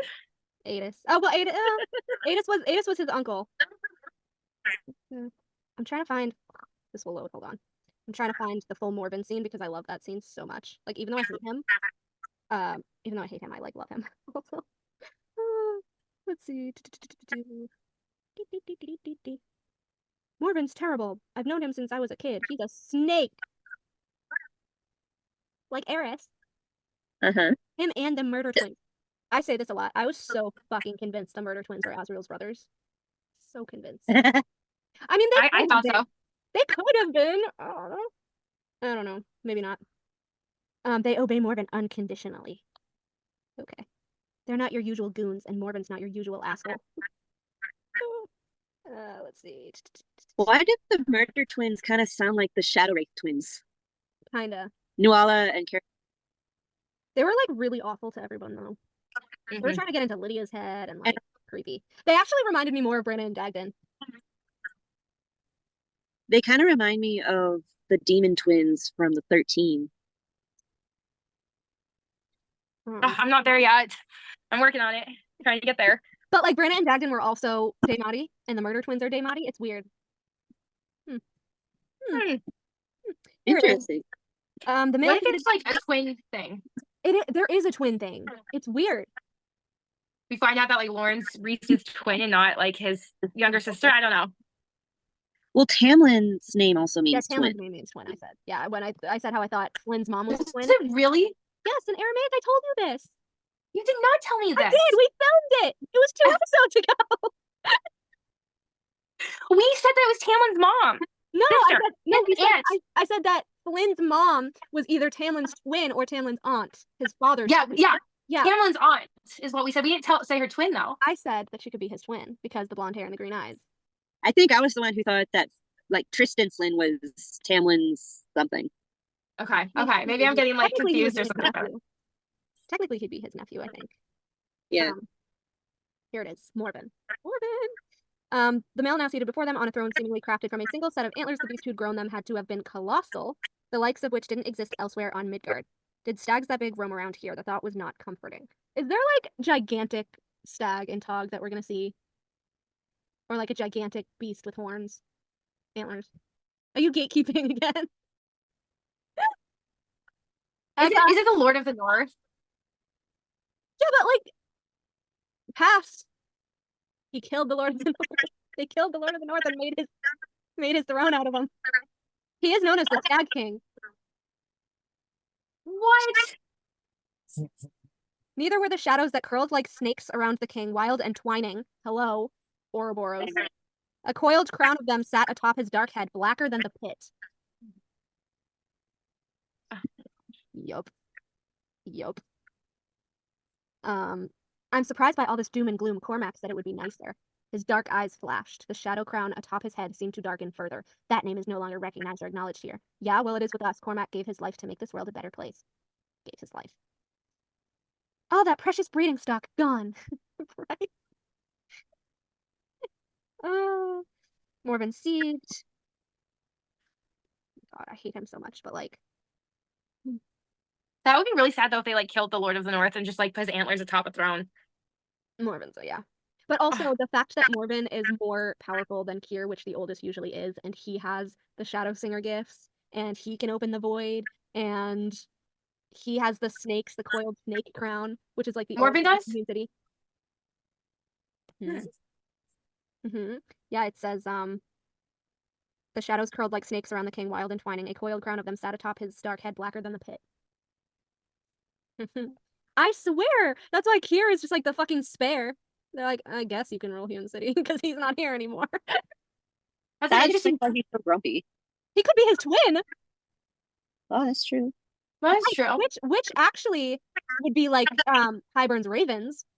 One had light hair and one had dark hair. Yeah. Here in Morven. So that would put Moore and Cormac cousins. Yeah. They'd be cousins and not. Yes, like Moore and Azrael, because Azrael and Morven and Cormac are shadow singers. It says right here. The king's shadows and the murder twins, they felt different from Rune's, wilder and meaner. Rune's shadows were gentle, stealthy night. Theirs were the dark of lightless caves. Who do we know? Whose shadows came to him in a dark dungeon? Lightless dungeon. That's why everyone's like, Cormac's not a shadow singer. I'm like, he absolutely is. Absolutely is. Just like Azrael. It says right here, the dark of lightless caves. And I absolutely love the part of Crescent City 3 where Azrael actually uses his shadows as weapons against Bryce. I loved that. I loved it. But it also concerns me because then, as I was telling you, I think last time we filmed, that someone was fighting with me about how Rune was the shadow singer and not Cormac. And they said that, when he took the antidote, his shadows lashed out and choked Pollux. Was it Pollux? Choked Pollux? Was it Pollux? Oh no, it was the other angels that were coming after them. Twined around their necks and beheaded them. And I was like, yes, but Rune wielded them as weapons, but they still aren't sentient like Azrael's. And she was like, does it make a difference? I'm like, it absolutely does make a difference because Azrael's can talk to him. And I'm pretty sure Cormac's whispered to him at some point too, right? Or am I just making that up? I think they did. I wonder if runes are kind of like the Darkbringers from Heirs. Yeah. Oh. Yeah, like Kier and Moore and Reese. Yeah. And But see, like, that's the thing. Like, where do the shadow singers, I don't know, break off from that? Where do they get their sentience from? Is it an Asteri thing? I don't know. Again, I'm still confused Erewhon why and no. Koshi have the same sentient shadows. It's concerning. But I think Azrael might I don't know. Koshi wants Azrael. I think he knows that he's like a shadow singer, kind of like him. I don't know. Yeah. Morven picked at an invisible fleck of dirt on his night black pants. Who does that sound like? Sarah. Sarah. And you know who else does that? Amarantha. Picked off an invisible fleck of lint from her blood red gown. That's true. Oh my gosh, how crazy would that be if that was the indicator for them all to be like vulgar? Yeah. She said in her interview, people that don't like music are evil. Do we know anyone? I've been thinking about that all week. Do we know anyone that doesn't like music though? Morven liked peace and quiet, obviously. Einar, kinda. Who was it that didn't like Gwen's music? Meryl. Meryl. I don't know. Was it Meryl? I don't know. Like, she was standing there during the service, but I don't think we really got her reaction. Oh! Therian and Sathya. I cannot wait for their story. Not wait for their story. The black boat that Adis led Bryce and Hunt into was a cross between the one that had brought them into Avalon and the ones that carried bodies to the Bone Quarter, but in lieu of a stag's head, it was a stag's skull at the prow. Greenish flame dancing in its eyes. Hecka, greenish flame. As it sailed through the cave, the eerie green light illuminated black rock carved into pillars and buildings, walkways, and temples, ancient and empty. Bryce had never seen a place so void of light. Even the Bone Quarter had a sense of being, albeit by the dead. The river was wide and placid. It's like a city of the dead. That's because it is. It was, hell. It was the dream from when they went into hell. The black salt, see, can be made into things. I'm telling you, Tarquin! Tarquin, what has your fam been up to? Sending blood rubies? Blood rubies? He's like, you're a Valg, and you're a Valg, get out of my court! And meanwhile, Amren just uses it as a paperweight. She's like, I don't give a fuck. I'm bound in this body, bitch. She's like, I love that. And then Varian's like, but this body is pretty. And Tarquin was pissed. Tarquin was so pissed at first. And then he's like, we'll switch off series was Amren. What? I was gonna say, did you know that she said her favorite female in the ACOTAR series is Amren? I didn't know that. Not fair. I'll send it to you. I feel like she changes her mind every book. Yeah, I can see that too. Because at first she was like, oh, I love Hamlin. And then she's like, I love Reese. And then now she's like, ew, Reese is gross. I'm Nesta. Yeah. I know he's not Nesta. She was Feyre. Let's be real. We all know it. We all know it. Also, this block of shit that I never sifted through because I didn't want to fry my brain on a particular Sunday. This is Thanatos talking. The knife and sword would have been together, Thanatos said. What sort of threat do they pose? Bryce said, shouting with impatience. The Autumn King said they can open a portal to nowhere. Is that it? Yes, and together they can unleash ultimate destruction. Thea separated them to keep the Asteri from ever having that ability. Yet Reese has her fucking blades. Still. I'm mad. That was rude. He kept them. He has her knife and her sword. Light and dark. He has them. I'm concerned. Anyway. She did not know of a way that they could be united by someone not of her bloodline, but the Asteri have been known to be creative. Yeah, no shit.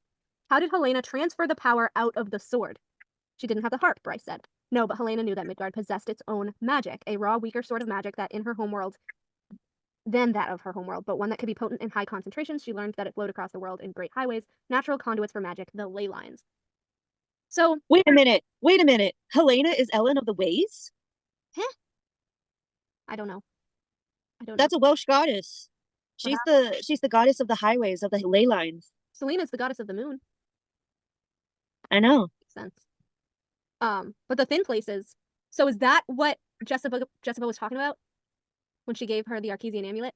When she said it's connected to the natural magic of this world? We're gonna try to figure that out. Is Bryce gonna have to use the ley lines to power up everything? She's gonna need maybe Lydia and Elaine. Yeah. They're capable of moving magic, but also carrying communications across great distances. Hence the gates. Like, that was the gate. Yeah. like the gates between Crescent City. There are ley lines across the whole of the universe. What? Ley lines of the universe, so constellations.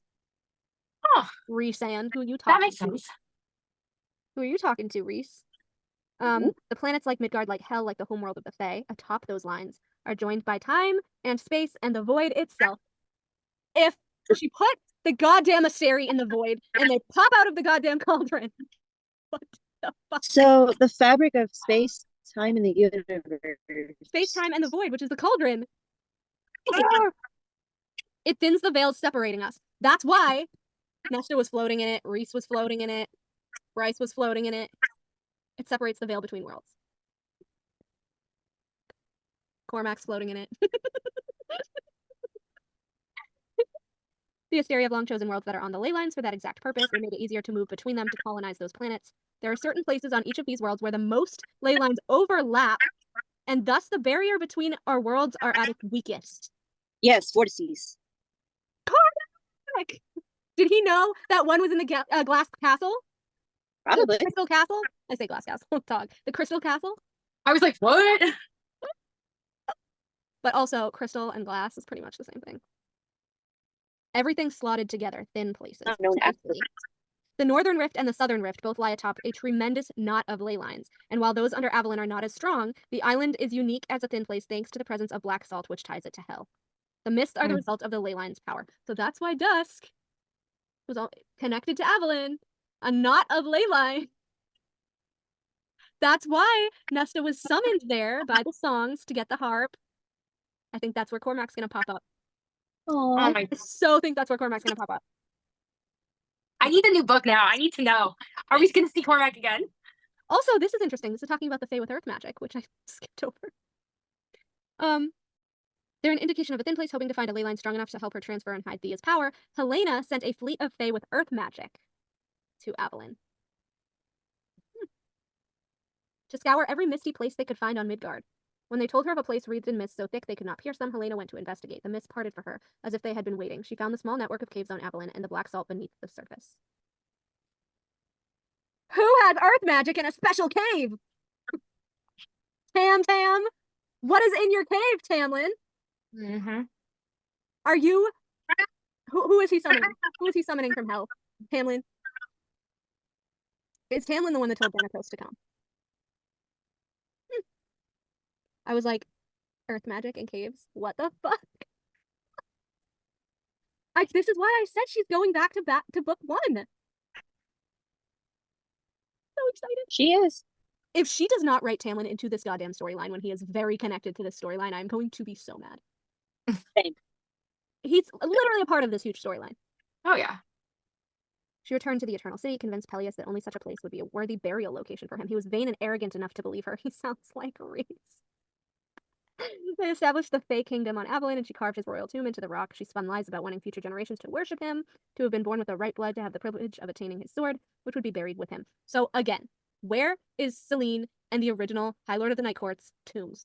Are they in the library? I was telling Eka, I was like, what if that's what Cassian saw when he was a kid? Just like 2 sarcophagi with people in it. That would totally freak someone out. Are you kidding? A little kid? Like a little kid, yeah. Like a 10-year-old? Yeah. 2 dead people, He yeah. still can't speak of it? Cassian. Yeah. We better find out what he saw, by the way.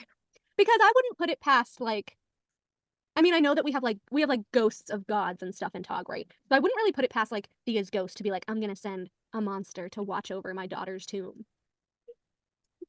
Or like a hologram. Yeah. Because if you remember, Elena was also a hologram. Yes. Yes, she was. Yeah. I don't know why I thought she, like, visited, her spirit was, like, not a hologram. I thought it was, like, an actual spirit thing. See, I thought that too. Yeah. And there were times where she was a spirit, but other times she was more of a She could, hologram. like, touch her, kind of. Really? She helped her during the tournament, I think. I love Elena. She was so sweet. So many people hate Elena. So many people hate Elena. It's her fault that all this shit happened. Oh my gosh, stop. She didn't want to be the sacrifice. So she made it so that the next strongest would be the sacrifice, which was Aelin.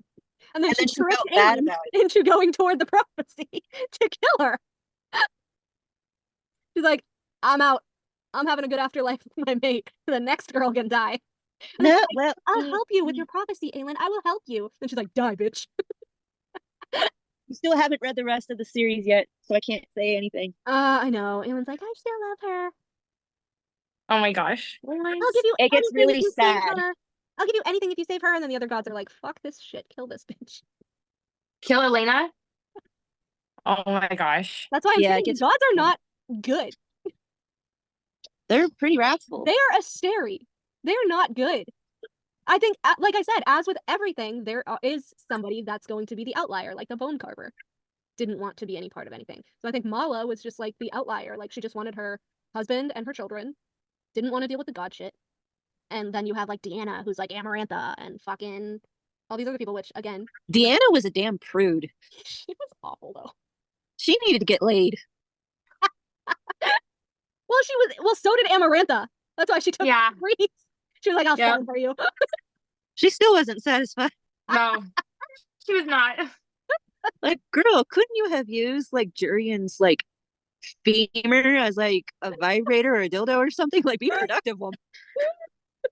Oh my god. God Oh my damn. god. Well, Elena in her second life as Nesta is not approved. She righted that wrong. She's like, I've been a prude too damn long. I'm gonna enjoy everything that comes with this. Oh man. Yeah, the rift to hell or whatever it says. Bryce stood before the wall of darkness, darkness flecked by starlight.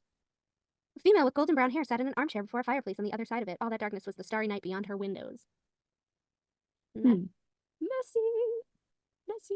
And then this was interesting because I'm wondering if this was just like the power that Hybern used against Azrael's shield. They're talking about the attack on Asphodel Meadows and how they sent the, what do you call it? I forget what you call it, but they sent the thing to explode Asphodel Meadows. And it says, Hunt shook the blood and dust from his eyes. He saw what lay at the crater's heart, a gaping void with stars beyond it. The force of the void yanked him inward and tugged him toward it. Because on the other side of the portal that Bryce had somehow opened into the stars, there was a wall of impenetrable darkness. Hunt could just make out the glowing figures being sucked toward it. Bryce had opened a black hole in the middle of Midgard. So, two different giant voids. Reminds me of the two different voids on the cover of CC3 with the Ouroboros going through it in a circle. But just say that we're right about Cormac, right? Someone from Midgard goes to Prithian. Who's coming out the Midgard side? Does somebody have to? Is it give and take? Could be. Corbin! So I'm thinking, like, is Elaine a mystic? Could she be traveling to Midgard in her mind, like a mystic? I don't know. I just thought that was a cool little tidbit. You know what, you guys? I love this so much, but I am falling asleep. Oh no, I only have like 2 or 3 slides left.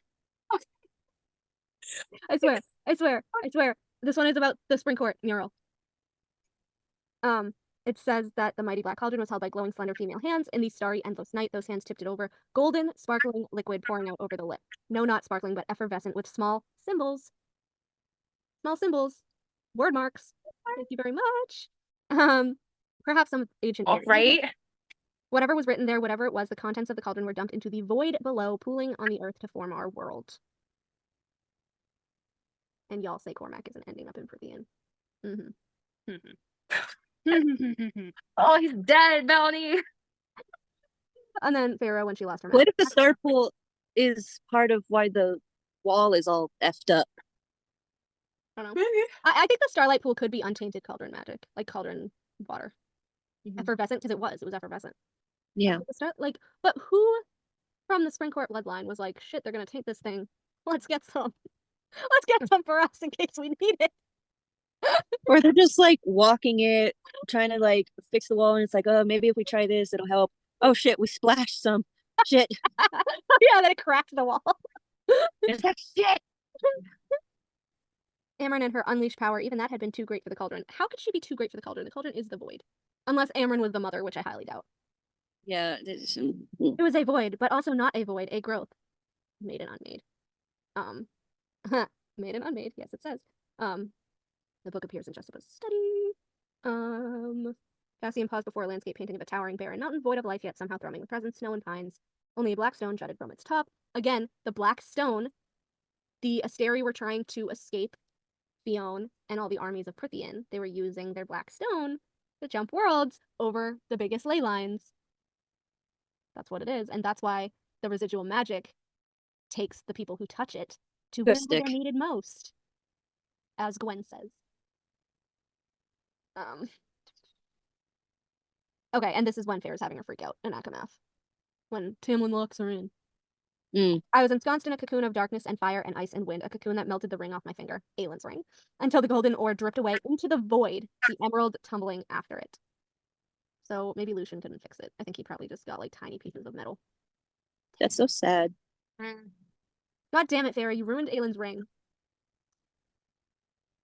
Ruined. Anyway, that's all the slides I had. We got through them! We did it! There were so many! I want to know more about Aelin's ring. I want to know all about it. The fact that Rhys, Farah, and Nesta are the ones connected to the cauldron can swim through the void. Rhys on command. On command.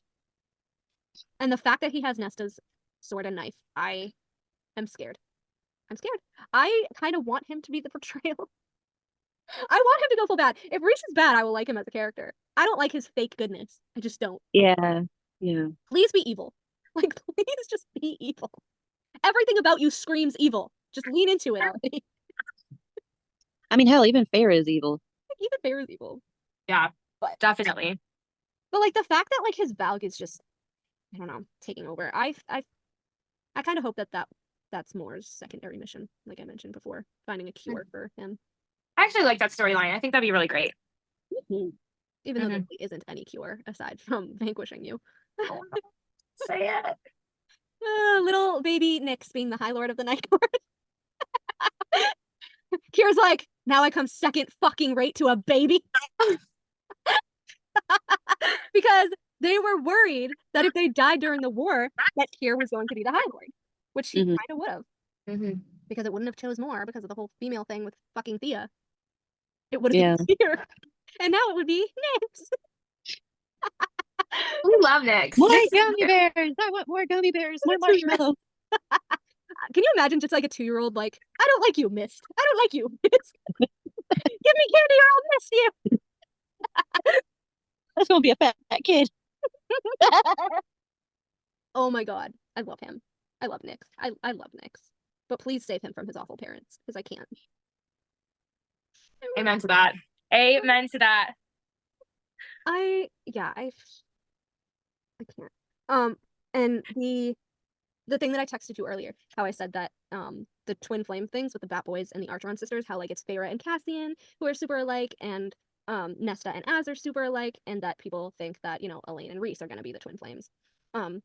So thinking about Rhys and his Daemati power and how much he's like Maeve and how he's kind of getting unhinged, what if, now Eka, I know that you're gonna get this reference, what if he makes Elaine be his owl?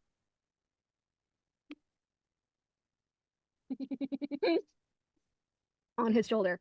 Maeve had a shapeshifter friend really like tied to her. A shapeshifter who was an owl tied to her, and we never see their humanoid form. They're just like stuck as an owl, like bound to her to deliver her messages and shit.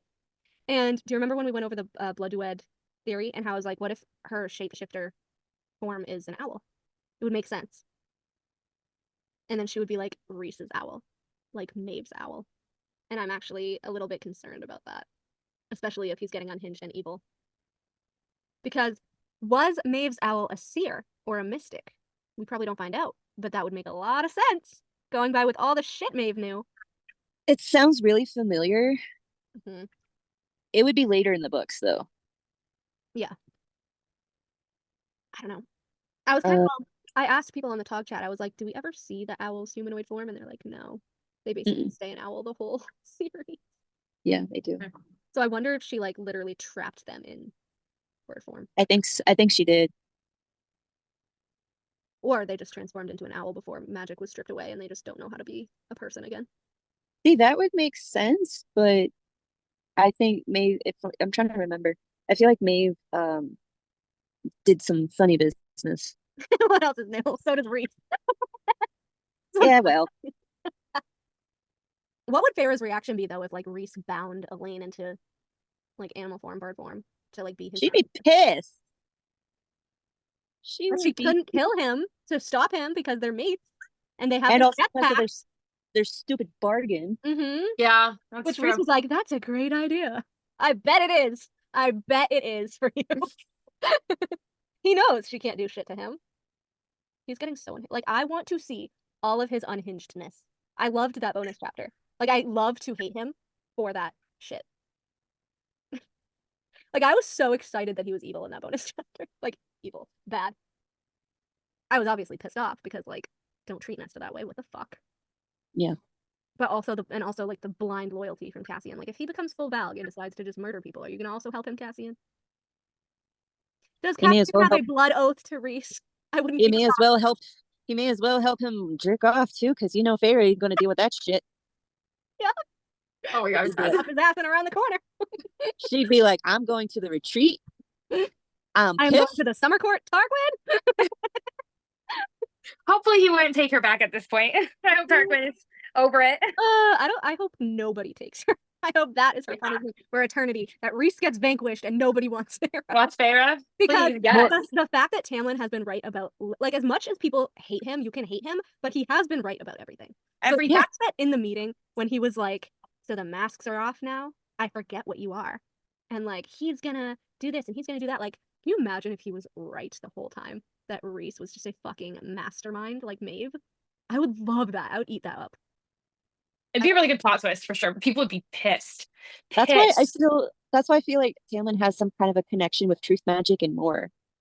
I could see and no, not just because they're blonde, but because like Moore can also enter his court at any time to winnow people out. Like that's interesting. Oh, she couldn't winnow in. She had to walk in, like anyone else, I guess. She had to walk in. Because Rhys is like, we had to play by the rules. First of all, when do you ever play by the rules? Ever. Yeah, if you play by the rules, wedding. Well, I guess there is the fact that Rhys says like, oh, if Tamlin and I like had a fight, I honestly don't really know who would win. Like he likes to think that he would win, but in a way, he's kind of a little scared of Tamlin too. He is. He isn't all they want, but he is. They're afraid of each other. Rhys knows that Tamlin's actually his equal, but he kind of knows that Tamlin's his equal in power because as much as Rhys can mist, which I said again the last episode, as much as Rhys can mist, Tamlin could literally turn him into whatever he wanted. He could turn him into a table lamp, and then who you misting now, buddy? I'm going to take you and put you in my foyer. Ain't nobody know where you are. You disappeared one day. The karmic justice. The karmic justice of turning the Lord of the Night Court into a table lamp. Well, I guess I'll just never turn the light on and you'll just be shrouded in darkness. That's your curse. And he's just like, I can just unplug you from the wall. It'll be like the littlest toaster or whatever that show was. Like, why hasn't he done that though? Like, I just imagine Rhys as a table lamp, like going on and off, like a possessed. And Tamlin just walks over and unscrews the light bulb. Oh my god. Takes it off. Or throws a sweater over it. By the way, this is your sister's. We got it a little dirty. Oh yeah. Just walks out of the room. Just throws her tunic over him. Rhys would be so fucking livid. Oh my god. Even worse if he turned him into a figurine of his beast self. You are a trophy to me, myself, and I. Lucien would find that so hilarious. Lucien would love that. I'm upset that he didn't turn him into something in the dining room scene. Like, I know that he barely had any power, but like, if he had enough power to turn Andros into a wolf, he had enough power to turn Rhys into a table lamp. Let's be real. He just didn't want Amarantha coming after him, being like, "What happened?" Yeah. Well, to be true, I wouldn't want her to come after me either. Yeah. True. And like, what spell did she use to like not be affected by any of their powers? Like, I know that she kind of stripped them, but like Rhys had his and Tamlin had his. Like, she had whatever around her mind to protect herself from Daemati, but like, how are you going to protect your entire self from shapeshifting? Like, she probably had the same bubble that Rhys used on Farah. Probably. She probably did. But also, I really love how, and I don't think anybody points this out, and obviously I say that it's his starborn light, but the fact that she is lashing out when he like grabs her. The fact that she's lashing out with her dark magic and he has a wall of golden magic around him, like a second skin, and it doesn't even touch him. Yeah, she's like, it was like a second skin. Her power didn't even touch him. I wonder if, like, instead of back, he blasts her back like Bryce does with Rigulus into the wall, and then starborn, yeah, and then he like grabs her and he kills her the exact way that only the Asteri can be killed. He stabs her through the head and then he rips out her throat and beheads her. Yeah, which is what Nesta does to both Hybern and Vesperus and Lanthus. Well, after Elaine stabbed him. Yeah. I love feral Elaine. I was living for that. That is when we see that Lucien is absolutely her mate.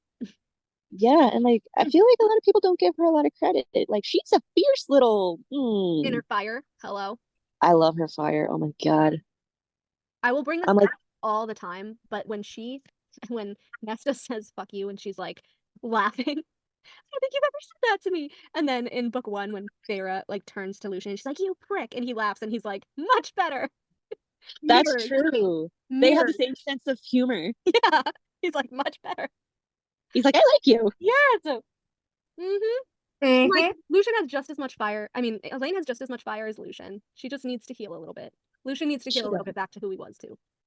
Yeah. They're gonna be like force. I love them so much. I have so many. I was telling Eka, I have so many Illusion Week fic ideas. I love it. So many. Did you know? I think I texted this to you guys. The fawn one? No, I forget whether I texted it to you guys or if I put it on the group. But anyways, Feyre was going over the period cycles of Fae females. Oh yeah, you did text it to us. And when it said like Elaine would be too polite to tell Lucien to leave if he wanted to help her. We're getting that scene. We better get that scene, let me tell you. Better see him on his knees for her. I need it. I see him bringing like a hot water bottle with his own fire and chocolate and like slippers, blankets. Yes. He is a living furnace. She can literally just curl up to him. I mean, that sounds pretty amazing. Elaine's pretty lucky if that happens. Hot water bottle. He is the hot water bottle. He's like, I'll just wrap myself around you. And she falls asleep. On him. Oh, I'm gonna go, guys, because I can barely stay awake. You guys are like, yeah, he'll be out adventuring and he'll rip his shirt like Lorcan. Oh, I need to get to bed too. I'm dozing. Yeah. Oh, it's 3:30. Okay. It's 12:30 there, you lightweights. Yeah, it's 12:30. I'm supposed to be studying the inside of my eyelids. It's 3:30 here. I don't know how you do it. I have no idea how. I'm so used to it. All right, hello. We all somehow made it again. Different ways, different forms, but we're here. Different timelines. Where's the portal? Portal. Time travel. You know, there's actually a place called Portal, Arizona. It's that way. Have you been there? Not yet. I want to see if I can venture into the spring court. Maybe the Fae realm. Bring Tamlin back. Bring him. Your volume went so low, Olivia. I can barely hear you right now.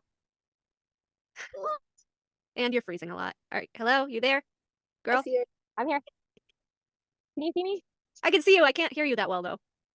Oh, no. Hold on. How about now? Yeah. I'm all the way up. I just won't talk much. I'll just like, until I get home, I won't say anything, okay? If you two, I'll have you guys talking. I'll be cracking, making you laugh, make you make the wrong turn on the road. I'm sorry. Speaking of getting into the spring court, that is a perfect segue into one of the conversations that we have had, which is the quote that I sent you guys from Akawar, and I will attempt to pull it up. I did take a ton of screenshots from Akawar. Also, can I just point out that it says that that after Nesta already like threatened to kill Tamlin, that she said that Rhys went to ensure his silence in Akawar, and yet he still fucking revived him in the war. Props. Mad props. It says that the crack in the wall had to have been made by someone super powerful or some other sort of entity. And so we know that the wall was created 500 years ago after the last war. Which means I think that there was a portal there. I think that maybe that's how Lauren got to, I don't know, Midgard. Why? Why is it? I mean, I know in a lot of like witchcraft stuff, there's a lot of things about like between places. Yes, right? the liminal. Liminal Or is places? that- Yeah. So like the cauldron itself is a liminal place. So would the wall with all the magic that the Fae threw into it, would the wall between the human lands and the Fae lands be a liminal space in and of itself? Yes. And if so, it didn't affect Tamlin that much when he went to claim Feyre.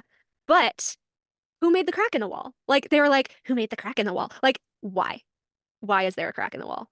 What's your thoughts? Be like, who do you think made it? Because they're like someone super powerful. And this was Brenna and Dagden talking, too.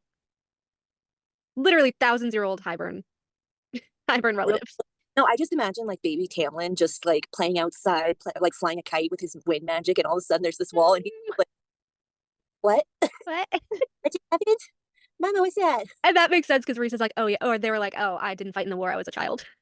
Because Reese is like 20 years older than him. So that makes sense. Yeah, he's 5'10 and Reese is 5'40, so actually he's 30 years older than him. Wow, he's picking on a little kid. That's so rude. Like a 60-year-old picking on a 30-year-old. I fucking love this. I love it. I love it. And I say this all the time, but I love it when after Bran is like, you know, the Autumn Court males have fire in their blood and fuck like it too. And then it's like, I didn't bother to hide my disgust. Lucien caught me cringing at him when her words replayed for the 10th time an hour later while we hiked the half-mile toward the wall. What? He demanded. I shook my head trying not to imagine Elaine subject to that fire. I mean, it kind of makes sense because like you don't want to imagine your sibling having sex, so that's how I interpret. Or even like your friend. Like he's just like, oh my god, anyway. but also like it's Lucien. Why are you cringing? It's Lucien. I love that Lucien calls her out. He's like, what? He's like, what? Nothing, I said, just as Jurian swore ahead. So, what is up with Jurian? He knows shit as it's happening. He's seen some shit. Obviously. Yeah, but like Feyre says nothing, and then it says Jurian swore ahead. We were both moving at his barked curse, and then broke into a run at the sound of a sword winding free of its sheath. And then it was like the children of the blessed, obviously. The children of the blessed. Your favorite people. Lucien unbuttoned his jacket, but remained mostly dressed as he slid onto his sleeping roll. Excuse me. Excuse me. I have to take my pants off. His red hair gleamed in the faint firelight a moment later as he shoved through the flaps and swore, maybe I should sleep out there. I rolled my eyes, please. Also, I want to point out how everyone's like, Tamlin should have just betrayed Hybern and Tamlin should have gone back on his deal and blah, blah, blah. It literally says here, Feyre asks Lucien, isn't there some way to get out of the deal with Hybern? I'm back, I'm safe. We could find some way around it. No. The King of Hybern crafted his bargain with Tamlin too cleverly, too clearly. Magic bound them. Magic will strike him if he does not allow Hybern into these lands. In what way will it kill him? Lucien's sigh ruffled my hair. It will claim his own powers and then maybe kill him. Magic is all about balance. That's why he couldn't interfere with your bargain with Rhysand. Even the person who tries to sever the bargain faces consequences. If he kept you here, the magic that bound you to Rhys might have come to claim his life as payment for yours, or the life of someone else he cared about. It's old magic, old and strange. It's why we avoid bargains unless it's necessary. Even the scholars at the day court don't know how it works. Believe me, I've asked.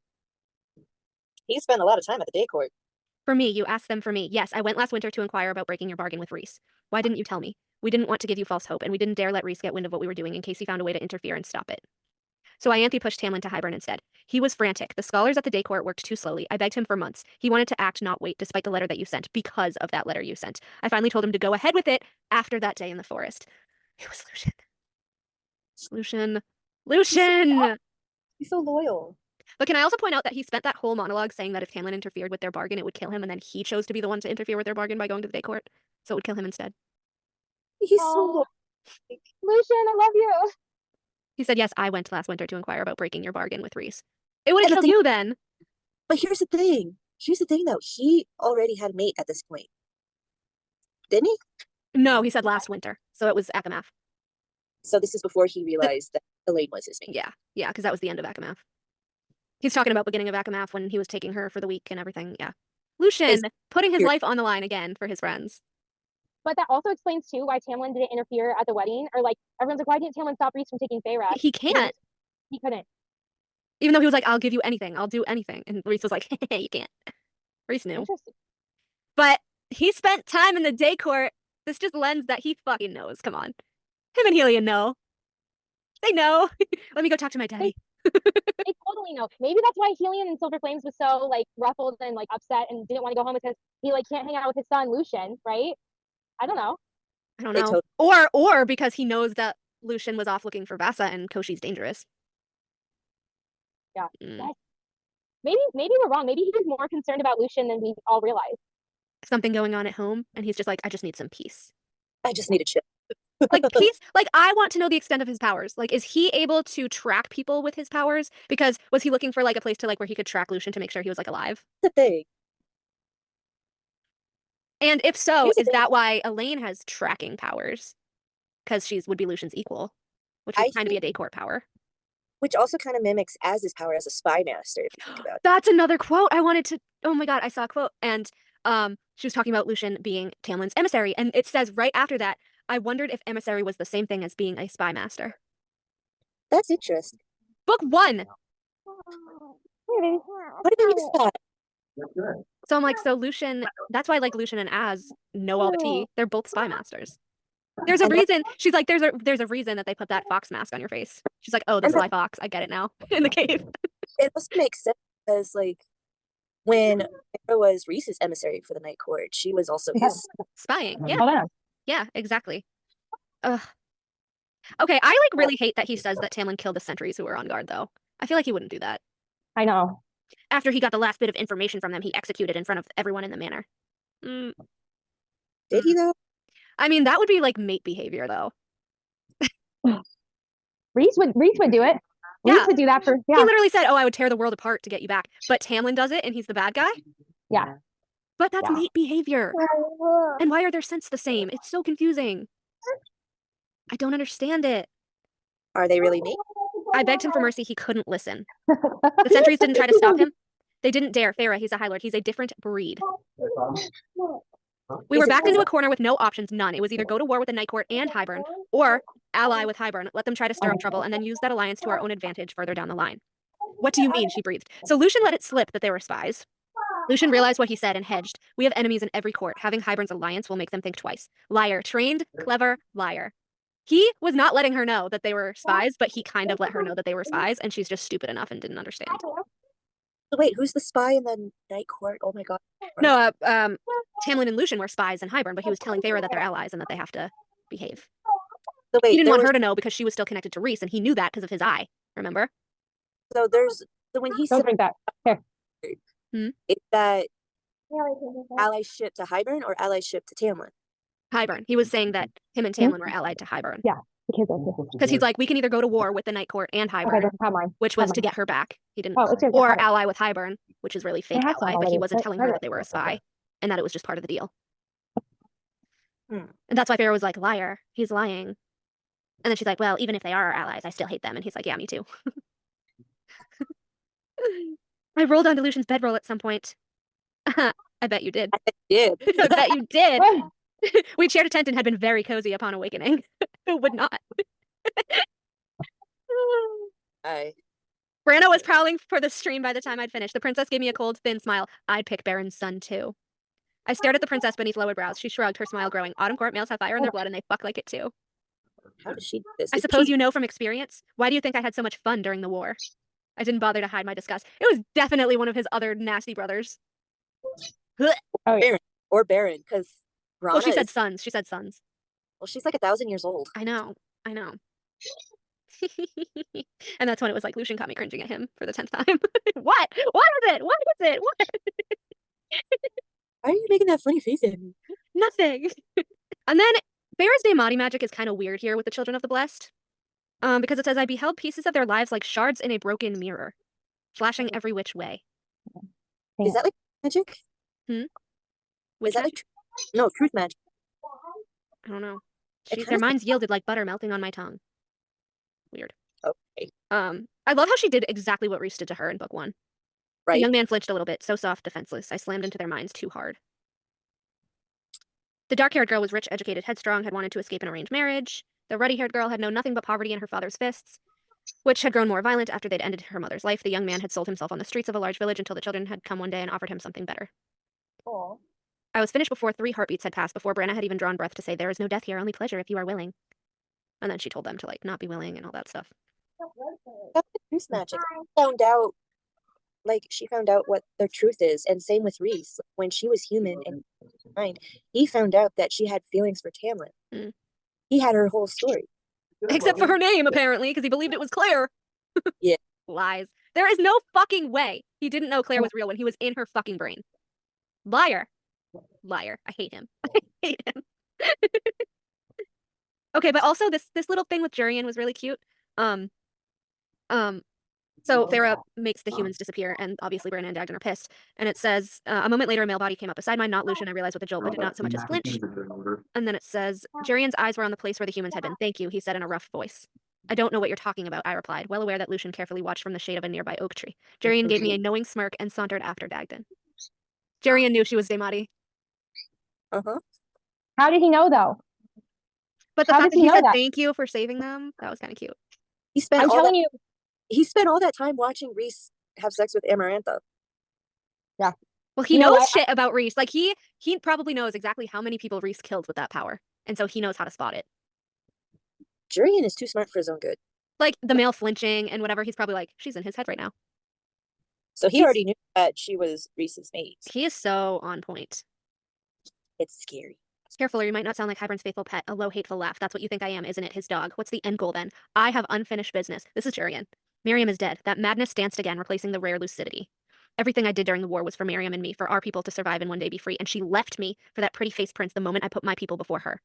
I heard she left you because you became so focused on wringing information from Clithia that you lost sight of the real conflict. Miriam told me to go ahead and fuck her for information, told me to seduce Clithia until she sold out all Hybern and the Loyalists. She had no qualms with that, none. Oh. So I don't like Miriam. Like, I don't like, as much as Jurian is sus, like, if Miriam told him to do that and then she was like, peace off, I found my mate. They are literally Rhys, Farah, and Tamlin. Who tells someone to go sleep with somebody else? That's awful. That's terrible. Like I don't get it, but like, to save their people, I guess I get it. But then she's like, oh, I found my mate. Just because she found Dracon again. Like, she just ditched Jurian. Sucked. So all of this is to get Miriam back. He stretched his long legs before him, crossing one ankle over the other. It's to draw her out of her little nest with that winged prick and make her regret it. You get a second shot at life, and that's what you wish to do, revenge. Jurian smiled slowly. Isn't that what you're doing? I love him. Calling her out.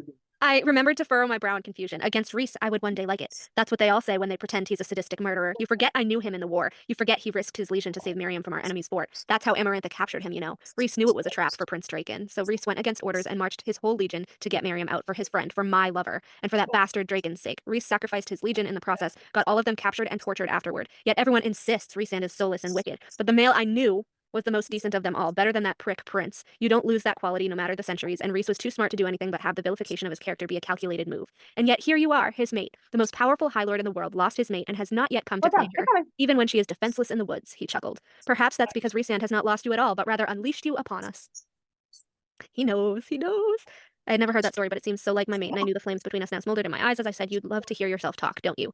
Hybern will kill all of you, was all Jurian replied. So I don't understand because Dracon sounds like a horrible person.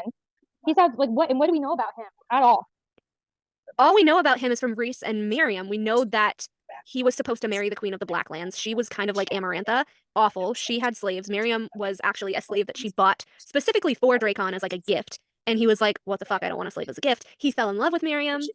And then eventually they fled, and the Queen of the Blacklands followed, tried to kill Miriam, and eventually they killed the Queen of the Blacklands, and then Draken brought Miriam back with what we assume is the harp or the mask or one of those things, and then made her immortal. Because he refused to marry her. So what do you both think of Dracon or Draken? What do you guys think of him? I don't know.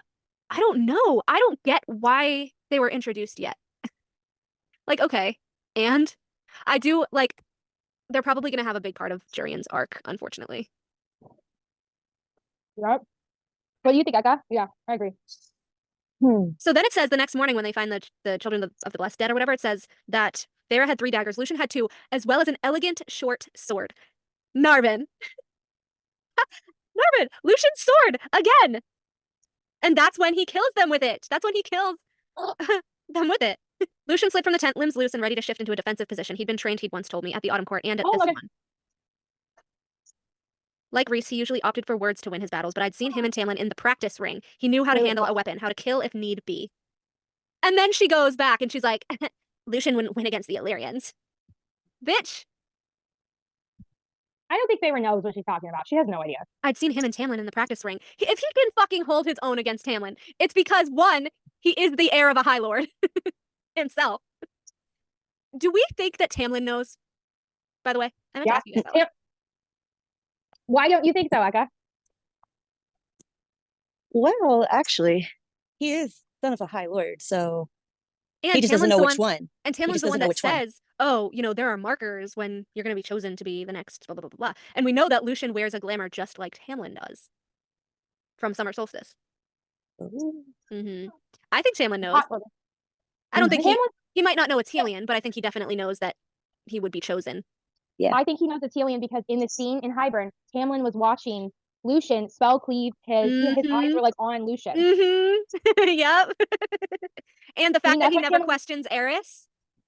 And Rhys is like, oh, Eris is a dead man walking. Like, Lucian's gonna take Baron's throne, maybe soon enough. And then they figured out it was Helion. So it's like, why wouldn't Tamlin ever question, why is Eris toting around as the heir if you're supposed to be the heir? Because Eris wasn't threatened by him, because everybody fucking knows that it's Helion, except Baron. Lucien swore they went through the wall last night to hunt them down. So they have no qualms about going through the wall. Not by a long shot. Ugh. Hybern's brand of torture wasn't very creative. Claire, the Golden Queen, and these three, a similar mutilating and torment. Clawed up and bloodless. And then people villainized Tamlin for chapter 8, but we have to remember that he was playing the game. Like, Feyre was not supposed to know he was a spy. He was playing the game. And again, the fucking bargain would have taken his life. And they're fucking around with the Hybern twins. And he's like, what the fuck? They are our allies, he growled at me, at Lucien, both of us seated in armchairs. They're monsters, they butchered 3 innocents, and you should have left it alone for me to deal with, not retaliated like children. I expected better from you, a glare in Lucien's direction, but not from me, I asked quietly. Tamlin's green eyes were like frozen jade. You have a personal connection to those people, he does not. That's the sort of thinking that's allowed for a wall to be the only solution between our two people, for the Fae to look at these sorts of murders and not care. Feyre, you don't know fucking shit. You just became Fae, like, what? You were not alive 5 months during ago? the war. Like, what? Yep. The loss of any life on either side is a personal connection, or is it only high Fae that lives that matter to you? What is this fucking retcon? Tamlin stopped short and snarled at Lucien, get out, I'll deal with you later. Don't you talk to him like that. You have jeopardized this alliance with that stunt you two pulled. Good, they can burn in hell for all I care. Lucien flinched. You sent the buggy after them! I didn't so much as blink. They terrorized those humans and made them suffer. I figured the boggy was one of the few creatures that could return the favor. Lucien had tracked it down. I'm sorry? What? Lucien, he the did dude track that down was the terrified cereal. of it in book 1. He did track down the cereal. No, Feyre did. He just told her to bring chicken. But that's how he knew how to track it down. Yes, he did. He had done it before. Uh-huh. Hmm? Wait a minute. We lured it Whoa, whoa, carefully whoa, whoa, over whoa, hours whoa, back to the whoa. camp. Wait a minute. I just thought of something. Why did Lucien track down the cereal? What was his reason? Was it to ask about who his daddy was? Probably. That's probably how he found out. 100%. Cereal, who's my dad? 100%. But also, when he tells Feyre in book 1 that, like, only Tamlin can track down the monsters because he's a High Lord or whatever. So he knows now that he's a High Lord's heir. He can track down the boggy. He totally tracked down the cereal to ask who his real father was. Yeah, yes. So he knows. He absolutely knows. Oh, yeah. Oh my god, Lucien and the 6 Sentries were listening. Of course they were, because this is her plan to get him to fucking explode. You promised you wouldn't act this way. You have no idea what's at risk. Don't you talk down to me. Not after what I went through to get back here to you, to our people. Yeah, you're a fucking bitch. Faker. And a liar. Liar. Yep. Super liar. His breathing turned ragged. Good. I wanted to urge him to this. Good. I fucking hate her. That's so rude. You sold us out to get me back. No, he didn't. You whored us out to Hybern. Forgive me if I am now trying to regain some of what we lost. No, he didn't. The claws slid free, a feral growl ripping out of him. They hunted down and butchered those humans for sport. You might be willing to get on your knees for Hybern, but I certainly am not. And that's when he exploded. She did it on purpose. Because she knows it's not true, and nobody's going to believe him. This Also, time, that's I did reactive not abuse. shield myself. The table slammed into me, throwing me against the bookshelf. My knees slammed into the floor, and Tamlin was in front of me, shaking. And then, of course, Lucien came in. I was like, what did you do? Because he doesn't know she's Dame Audie at this point. I hate her so much. I know there was If I could have painted the moment, I would have named it A Portrait in Snares and Baiting. And anyone questions that it wasn't her fault. Really? Really? She did reactive abuse, but yeah, she's totally innocent and okay. I want him dead for putting a hand on you, Rhys. Technically, his magic touched me, not his hand. I'm glad She egged him on. She did it on purpose. I made a point to take a ride the next day, made sure it was when Bronn and Hart were on duty, and asked them to escort me. Tamlin had begged for my forgiveness at dinner yesterday, and I'd given it to him. And then, after all of this, Ianthe let it conveniently slip that Tamlin had confessed it to her, pleading for absolution from the mother and the cauldron and whoever else at the temple. Wow. I prattled about my own forgiveness to her that evening and made a show of taking her good counsel, telling the courtiers and others at our crowded table how lucky we were to have Tamlin and Ianthe guarding our lands. How none of them saw my words as not a strange coincidence, but a dare and a threat, that last little nudge. Bitch. Fucking I don't understand why people love Feyre so much when like she like She's all awful. this calculating, all this like I don't know. I laugh because I know people were saying that she was like good and like Gryffindor. And I was like, what? She's Slytherin. They're Slytherin. They're absolutely Slytherin. And then she goes into this monologue about how she let Ianthe frame the guard and she goaded her into it and and all the chaos and the screaming and I remained in my room. What were you gonna say, Eka? What were you gonna say about that? I had to think about it because someone said someone said of why she was Gryffindor, and it made sense because she self-sacrifices and does impulsive shit and gets into trouble. But then so does Slytherin some ways. I guess when you think of it like that, she does that. She's very impulsive. Feyre's very impulsive. She doesn't think about anything. No. No regard for the rules. Nope. And she made sure that it was Bronn and Hart that was there giving him the whip and the bit. And they were so nice, so she abused like literally them too. the only friends he has left. Awful. That it was Bronn and Hart giving him the whip? Bronn stone-faced approached to give him the whip. All the sentries his most trusted warriors shifted about, some outright glaring at him. Ianthe said 20 lashes and one more for the cauldron's forgiveness. Awful. I slid my power into the bound sentry's mind and then freed the memory I'd coiled up tightly inside his head, freed his tongue too. I told you it was Feyre. She waited until he would look just desperate enough to try to lie. Like, how do we know that Rhys isn't doing this to her? It says, I'd been waiting to see how she'd counter my showing of power at the solstice, tracking her movements that entire day and night. Within moments of my leaving the party, she'd gone to the barracks, used some glimmer of power to lull the guard to sleep, and then took his keys, then planted her warnings about the Naga's impending attacks after she gave the creatures the keys to the gates. Feyre watched her do that. Let her do that. And then bound the guard's mind. Let him be whipped. And then played the poor, don't whip him, little victim. She could sound the alarm last night so she could save us from a real threat. Clever idea had it not played right into everything that I had laid out. Why do people think this is Tamlin's actual decisions when he's being manipulated? That's victim shaming. No shit.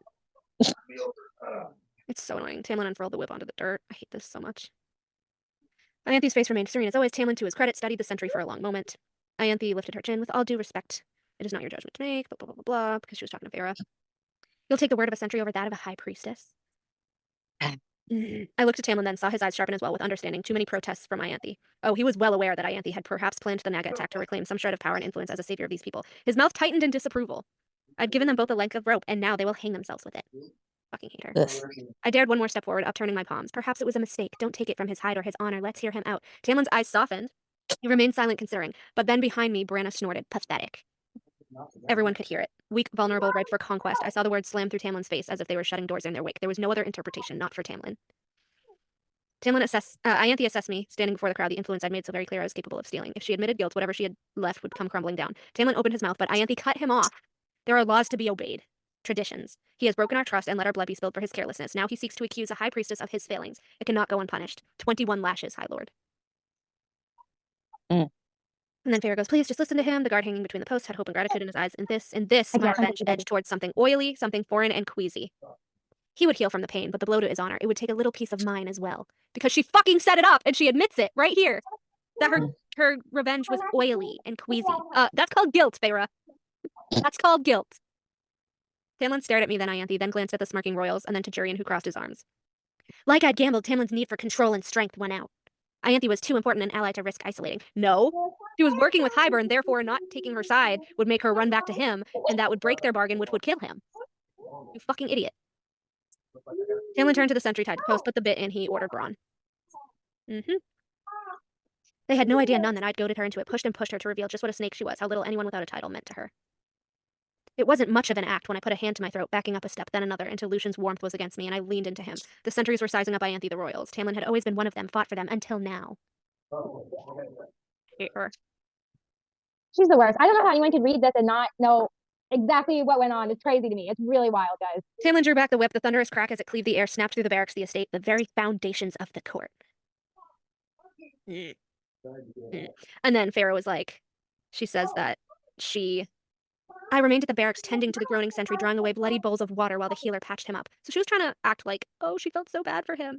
Braun and Hart personally escorted me back to the estate hours later. I thanked them each by name, then apologized that I hadn't been able to prevent it. Except you could have. I meant every word. No, you didn't. The crack of the whip still echoing in my ears. Okay, so this is another level. This is another level. Then they spoke the words I'd been waiting for. They were sorry that they hadn't stopped any of it either. Not just today, but the bruises now fading at last, and the other incidents. So she's talking about them not saving her from Tamlin and Akamath. I was waiting for my apology. Like, she wanted a fucking apology from everyone. That's what this was all about. She's vindictive and playing. If I had asked them, they would have handed me their own knives to slit their throats.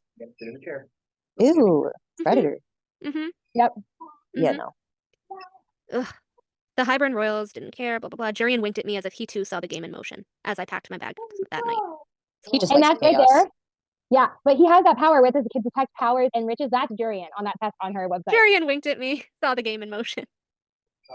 Jurian has Ugh. power. And then your favorite part, Olivia. He can detect power and riches. Jurian has power. He can see people's powers. And that's Jurian on that It's website. Jurian. Wow. Your favorite part is next, Olivia. Do you Okay. remember? Your favorite person. I have so many.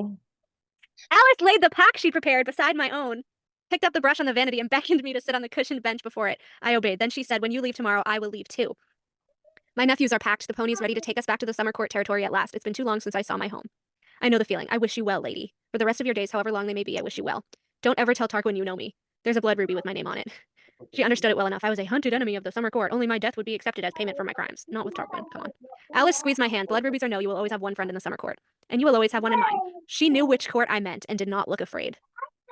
Fucking Alice. When are we going to see Alice again, you guys? We better see Alice again.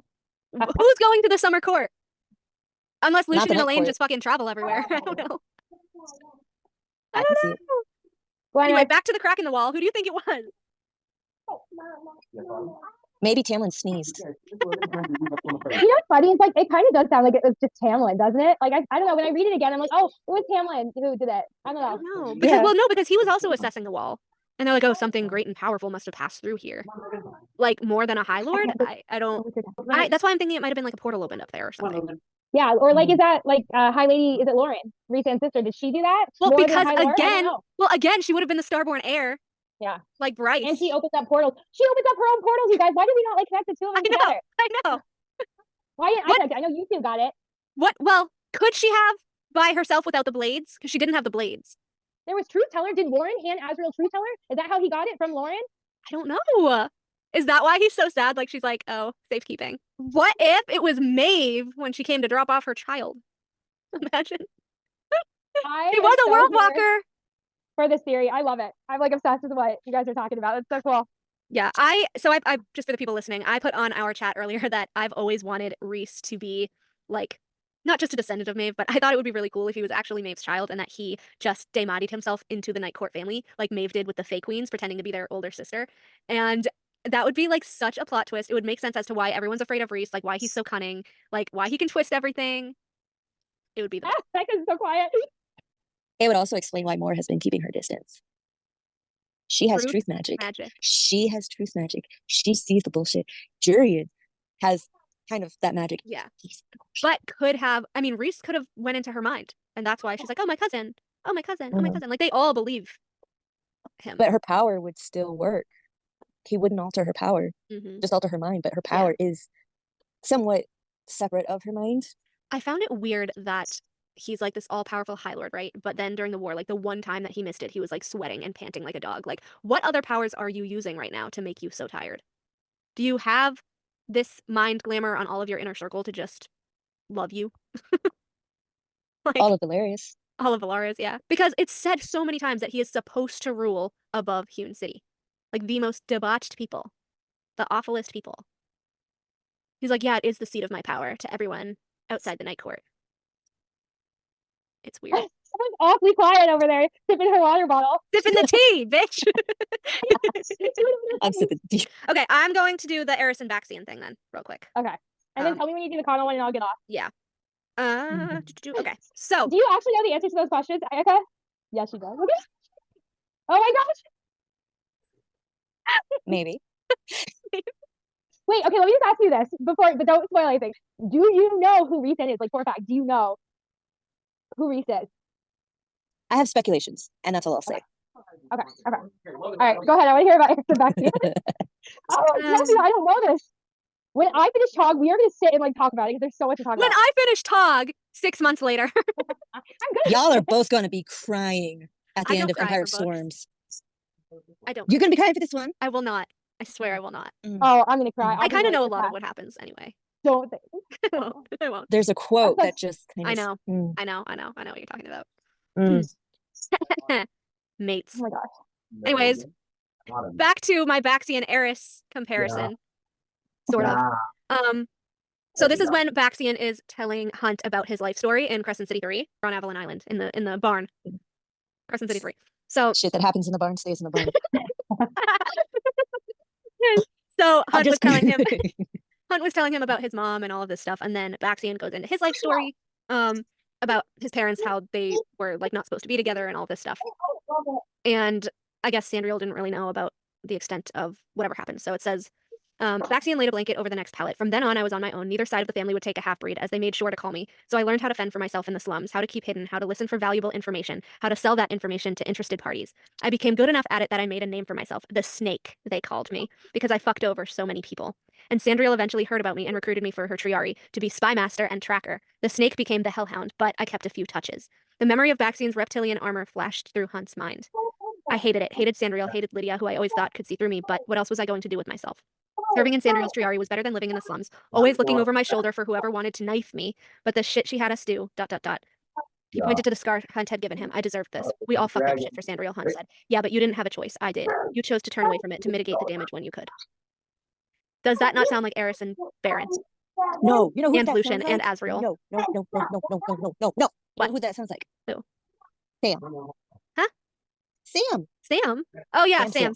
Yeah, Sam too. Yes. It sounds like him. But I have Eris quotes, and it's so similar. Lucien crossed his arms, leaning against the back of the couch. I have to agree with Cassian. Eris is a snake. Perhaps Reese had not filled him in on everything then, on what Eris had claimed about saving his youngest brother in whatever way he could of his defiance. Your whole family is despicable, Amren said to Lucien. But Eris may prove a better alternative if he can find a way to kill Baron off and make sure the power shifts to himself. I'm sure he will, Lucien said. But also, I actually just caught this. Amren says to make sure the power shifts to himself. I have been telling you this. Oh my god, I've been telling you this. And then we have the meeting in Hewn City, of course. Something flickered in Eris's eyes. I don't know who fed you those lies to begin with, Morrigan. Likely the bastards you surround yourself with. A sneer at Azrael. More snarled, rattling the glasses. You never gave any evidence to the contrary. Certainly not when you left me in those woods. There were forces at work that you have never considered, and I'm not going to waste my breath explaining them to you. Believe what you want about me. And then, of course, Pharaoh was like, you hunted me down like an animal. We'll choose to believe the worst. Eris's pale face flushed. I was given an order and sent to do it with 2 of my ... brothers. And what of the brother you hunted down alongside me, the one whose lover you helped execute before his eyes? Eris laid a hand flat on the table. You know nothing about what happened that day. Nothing. So both of their titles are the Snake. They both mix truth with lies, sell information, lie about themselves, wear a mask, always looking over their shoulder for whoever's going to knife them. I was like... So here's the thing. What if Baron's power goes to Lucien, even though Hellion's power would also go to Lucien, making him that much more powerful, which would explain Ian's obsession. But his fire is from his mother, because he's not Baron's son. So technically it can only go through the paternal line. Now, anyway. As far as the magic is now. But it doesn't always do weird. Blood relatives, does it? Yeah. Unless they're all dead. Like Tarquin was a cousin. Yeah. Tarquin was a cousin. What about but also I told Olivia, I don't think you were on for this, but I told Olivia a while ago, I said, what if Eris was also Helions? And he knows. That'd be awkward. That's why he said with 2 of my ... brothers. But he'll call Lucien his brother.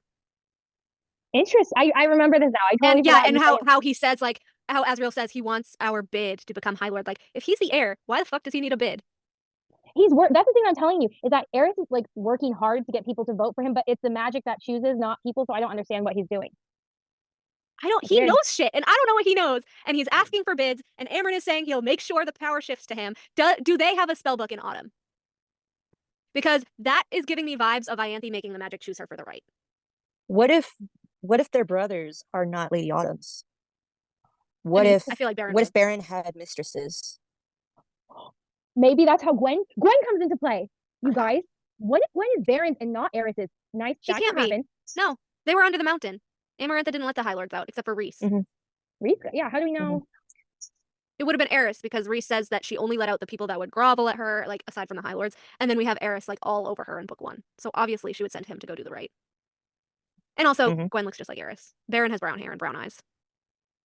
She has auburn hair, I think. She has copper hair and teal eyes like her mom or grandmother, one of them.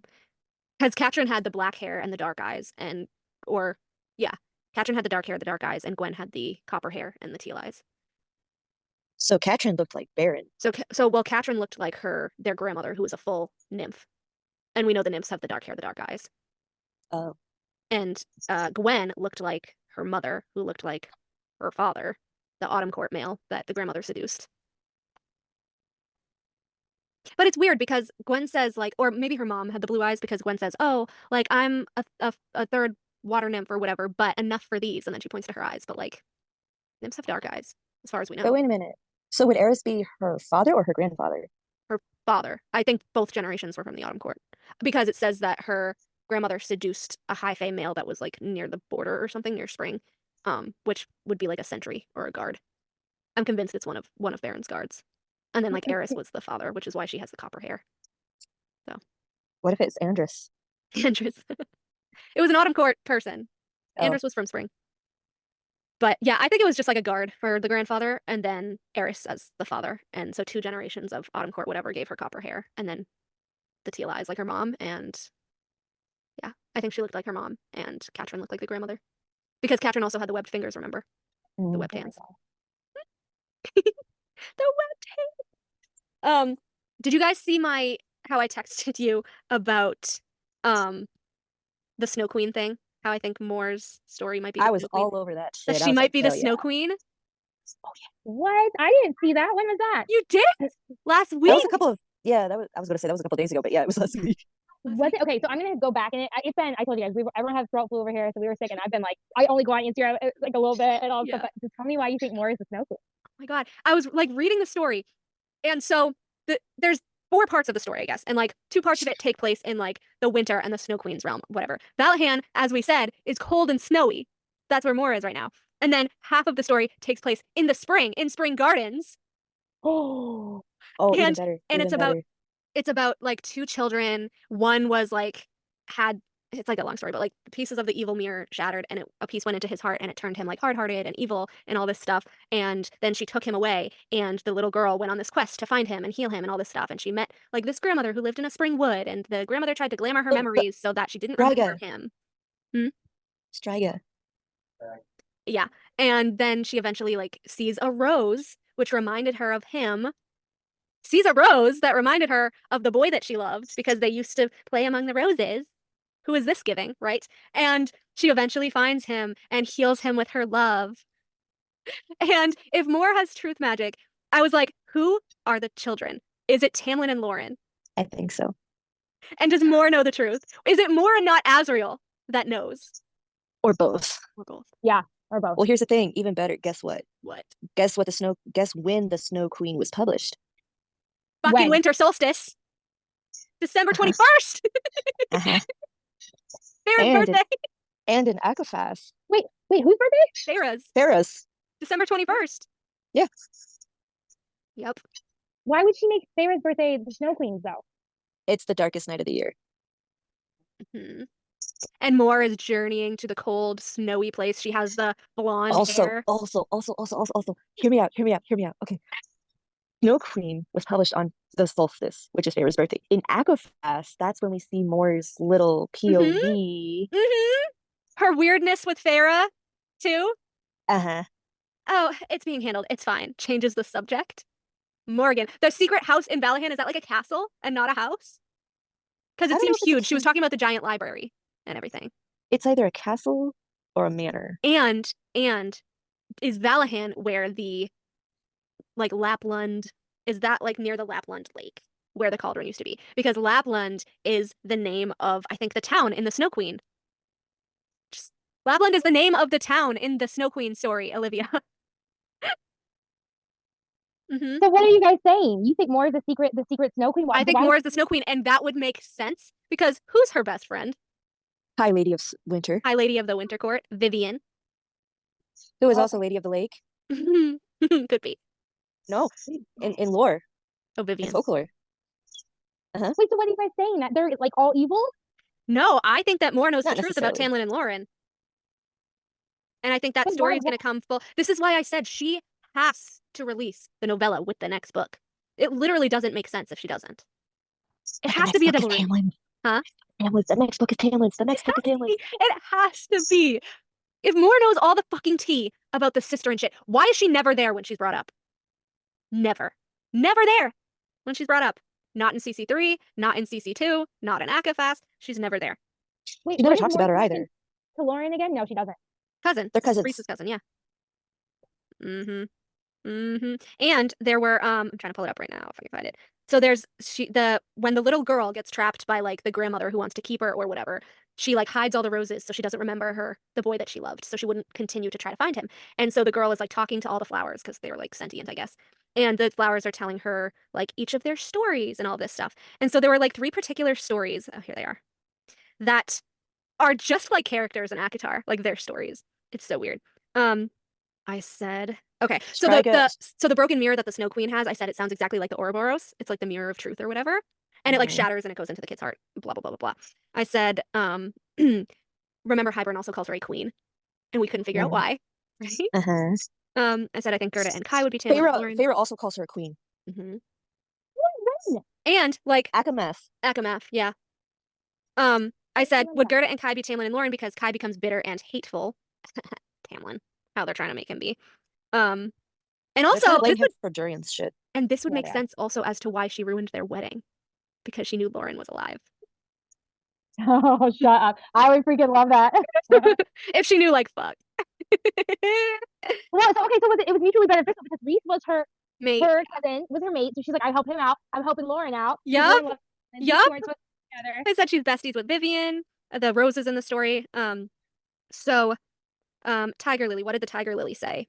Boom, boom. Hear the women wail, the priest chant. The woman in her long red robe stands on a funeral pyre. The flames rise above her and her dead husband, but she's thinking of that living man in the crowd among them. She's thinking of him whose eyes are burning hotter than the flames of him, whose fiery glances have pierced her heart more deeply than these flames that will soon burn her body. That sounds like a Lucien. At Callan May. What? Remember the dream? And we all thought it was Reese. In the dream, it was the shadows watching Feyre shoot Andras. What if it wasn't Reese? What if it was Moore? It could have been more. How did more people do that though? We don't really know her fucking magic. Let's be real. She can go into any court. She was able to go into Spring like it was nothing. She was able to go into Sangerville like it was nothing. She was able to go into Valleyhead like it's nothing. She has dark roiling magic. Shut. But like that was Yeah. Feyre's dream, right? So someone would have had to have gone into her mind, maybe. Or Feyre also has psychic abilities, kind of like Elaine, and she's able to have premonition dreams. Maybe. Oh my god. I think it was more though.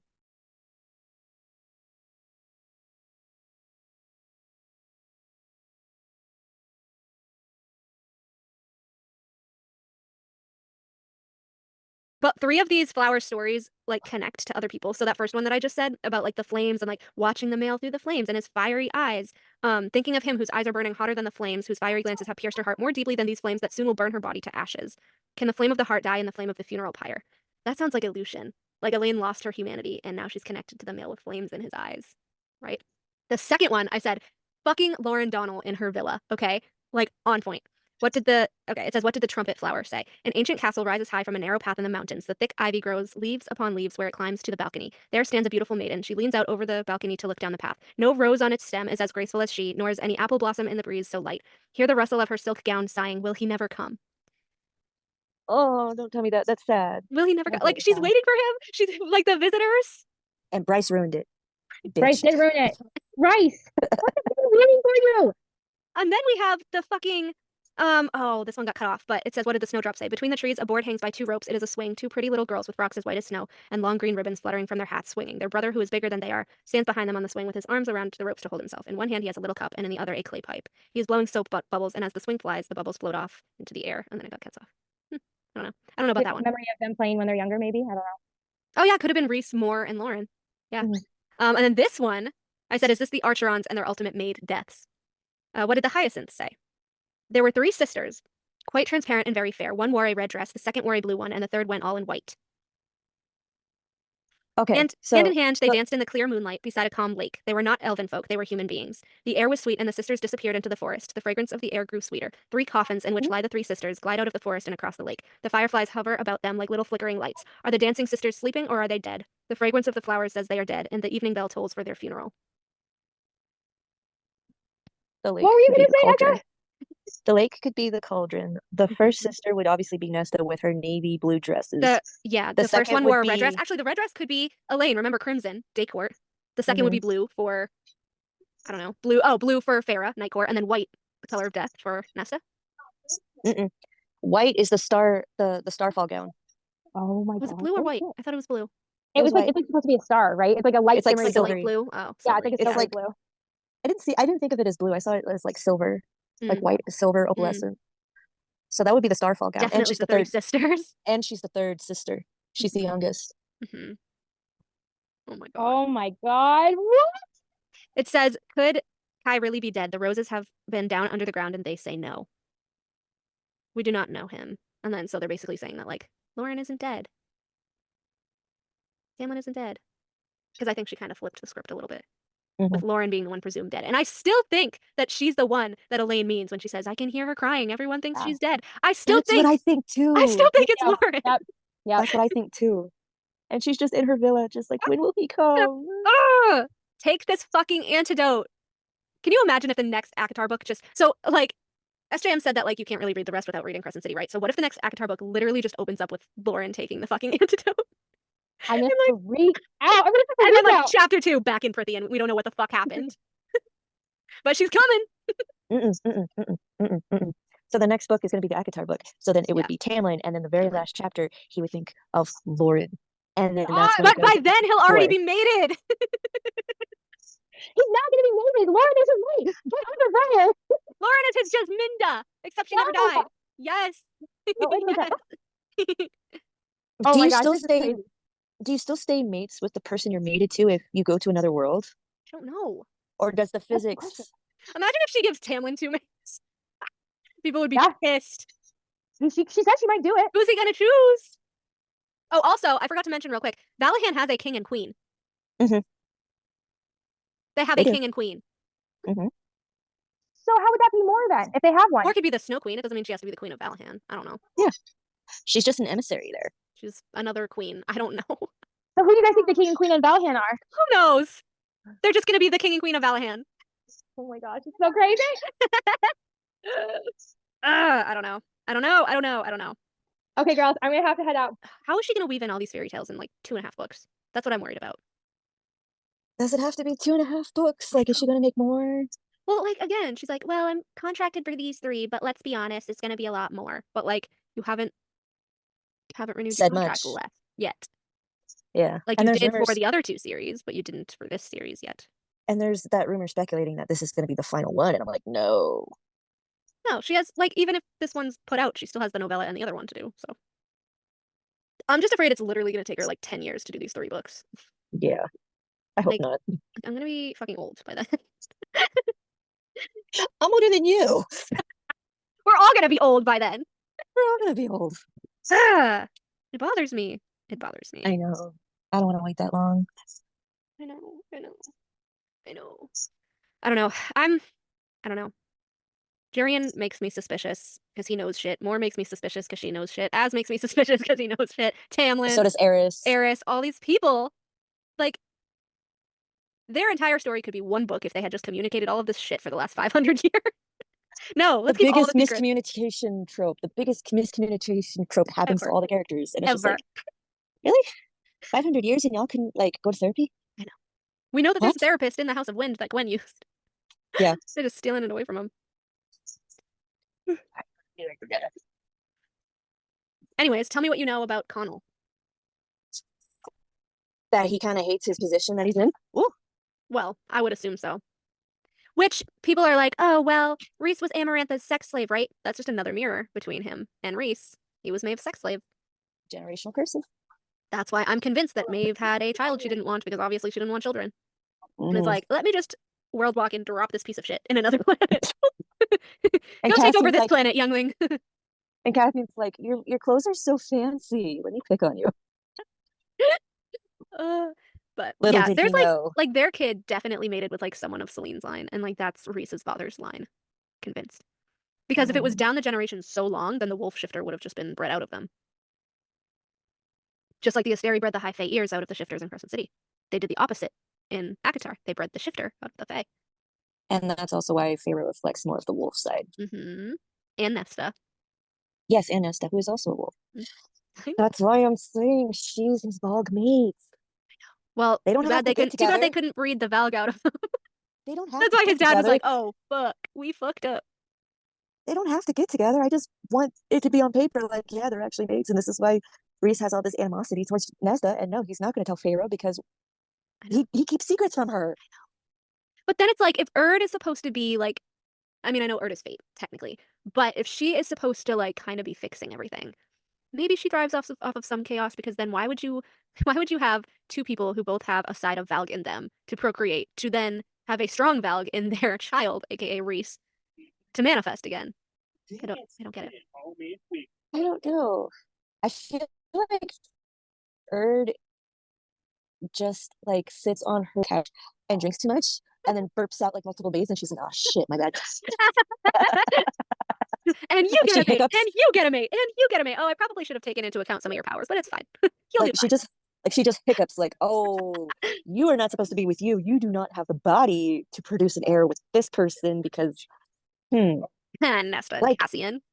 first off, like how do they even have the pelvises to like take an Illyrian Mm-hmm. up their hoo-ha? Like they can take that, but they can't birth out a child through there. The bony You can't- wings will get you.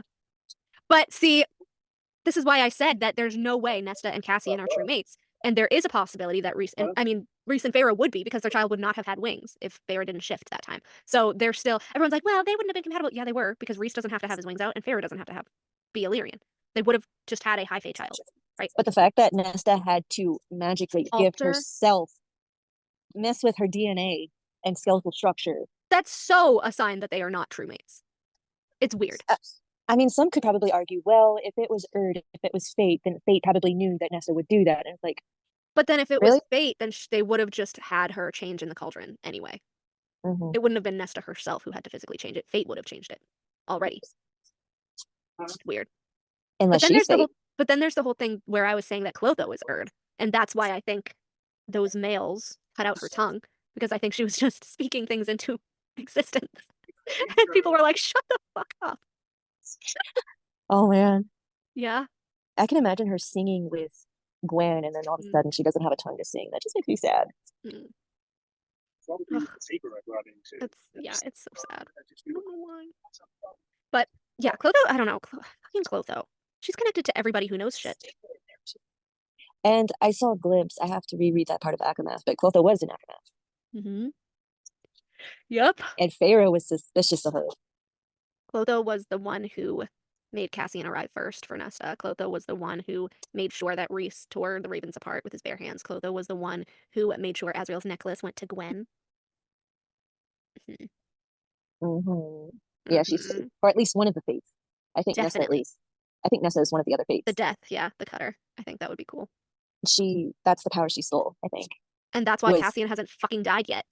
The 6 times that he's been maimed so badly he could have died. She's been there. You know, he should be grateful. You But would he's think. not. You would fucking think. But then that just mirrors Rhys with Tamlin. Like, oh, I don't give a shit what you gave. Like, fuck you, bro. Well, not only that, but Nesta also saved his mate and child. Hmm. And he's a fucking dick fuck in CC3. I mean, he was up her ass getting her all kinds of jewels and presents, and she told him to stop. Like, That's obviously the thing. it wore off. Obviously it wore off because the way he was treating her in like CC3. Well, that's what I'm saying. What the fuck happened in those 3 days before the mating ceremony that A, it didn't happen, and B, everyone is furious at her? Did she call it off? Because she was the one that was excited, as I said before. And then all of a Why sudden would she she's have called it off? Did depressed. something happen? And then she was depressed. Okay. It's so weird. Maybe she felt Cormac. Can you imagine? Can you imagine if she met him and was like, I can't marry you, and like they didn't know why and she refused to tell them why? And like Because she's not Rhys would be supposed pissed at to. her for hurting Cassian. And that would also explain why Cassian is up Rhys's ass. Yep. And why, yeah. I mean, because she tells Feyre about it. they're talking. And so Yeah, and Feyre Feyre's would like, cut the know. shit. Yeah, like cut the shit, what's going on? And Nesta's like, this is gonna sound insane. I want you to sit down. Cassian's not actually my mate. So Cassie's not actually my mate. it was Somebody actually else another is. dude that came in from Bryce's planet. I'm hiding him at the House of Wind in one of the 500 rooms. And Feyre's just like, what do you mean he's hiding? And Reese is pissed and throwing windows everywhere because he's trying to find him. And Cormac is a shadow, like Azriel, so he can't find him. Shadow magic. And he just pops up like, hey mom, it's been a while. Can you? Oh my god. But see, the Cormac Nesta Moore thing is a mirror to the Azriel Gwen Eris thing, and I think both would be fucking hilarious, and I need it so badly. I mean, I could see Gwen and Nesta laughing about it. Mhm. Because Absolutely. they have so much in common. And I can just see them doing that. Gwen would be like, well, Azriel and my dad are enemies, and Az is my mate. And so now Eris is his, father-in-law, and then Nesta will be like, well, my mate is my enemy's son, so. And also your brother. I know. The drama and your big brother. So it's all one big complicated family. But then they would truly be sisters, which would be kind of cool. I just really want Cormac to show up so badly. You have no idea. Wait a minute. I just thought of something. Nesta said that she talked to her sisters about it, but didn't say which one. We think it's Feyre, but what if it's one of the Valkyrie sisters? Could be.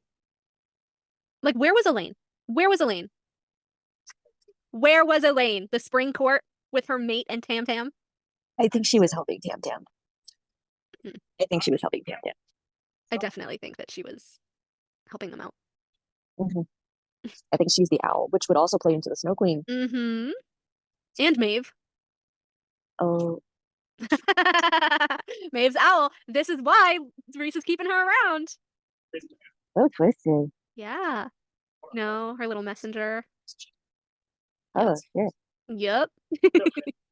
They never. Do we ever know who the fucking owl is? Do they actually shift back ever? Or no? It's complicated. It's connected to a court. That's all I can say about it. It's connected to a certain god. You mean God? Like Helion? No. It's connected to the healers, I believe. So Irene. So the Dawn Court. That would actually make sense. That's why I was like, that's why we thought at first that like Irene and Kale were like maybe connected to the Dawn Court, but then I don't know, down the generations, perhaps. He's like, my healers and tinkerers are the best in Prithian. But then there's the whole deal of like where he got tinkerers, because that seems like a Crescent City skill. But then we have Nuon being the one to carve word marks in Lucian's eye. It's all confusing. There was someone in Tog who was a tinkerer, and I can't remember who it was. How convenient. I can't remember if it was, I don't think it was Kale. It may have been Dorian. Was there any like Asian tinkerers? Because then that would lead to Nuon, and that would make sense why she knew about word marks. I actually don't remember any Asian of any kind in, other than maybe Nahimia, but she was like Indian and African, which was kind of like. Yeah. I mean, we have like Nezrin and Sartak, but again, they're humans apparently. Oops. There we go. My phone battery's at 20%. So Okay.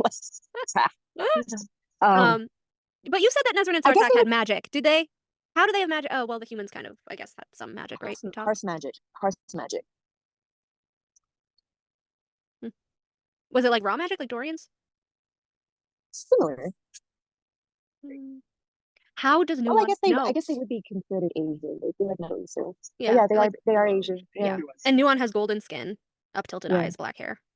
I mean, like North African, Middle she Eastern. could have been like a Nezrin and Sartak descendant, and then just their line breeding with High Fae, and that's why she's High Fae, right? That could be. Because how does Nuon know about word marks? How?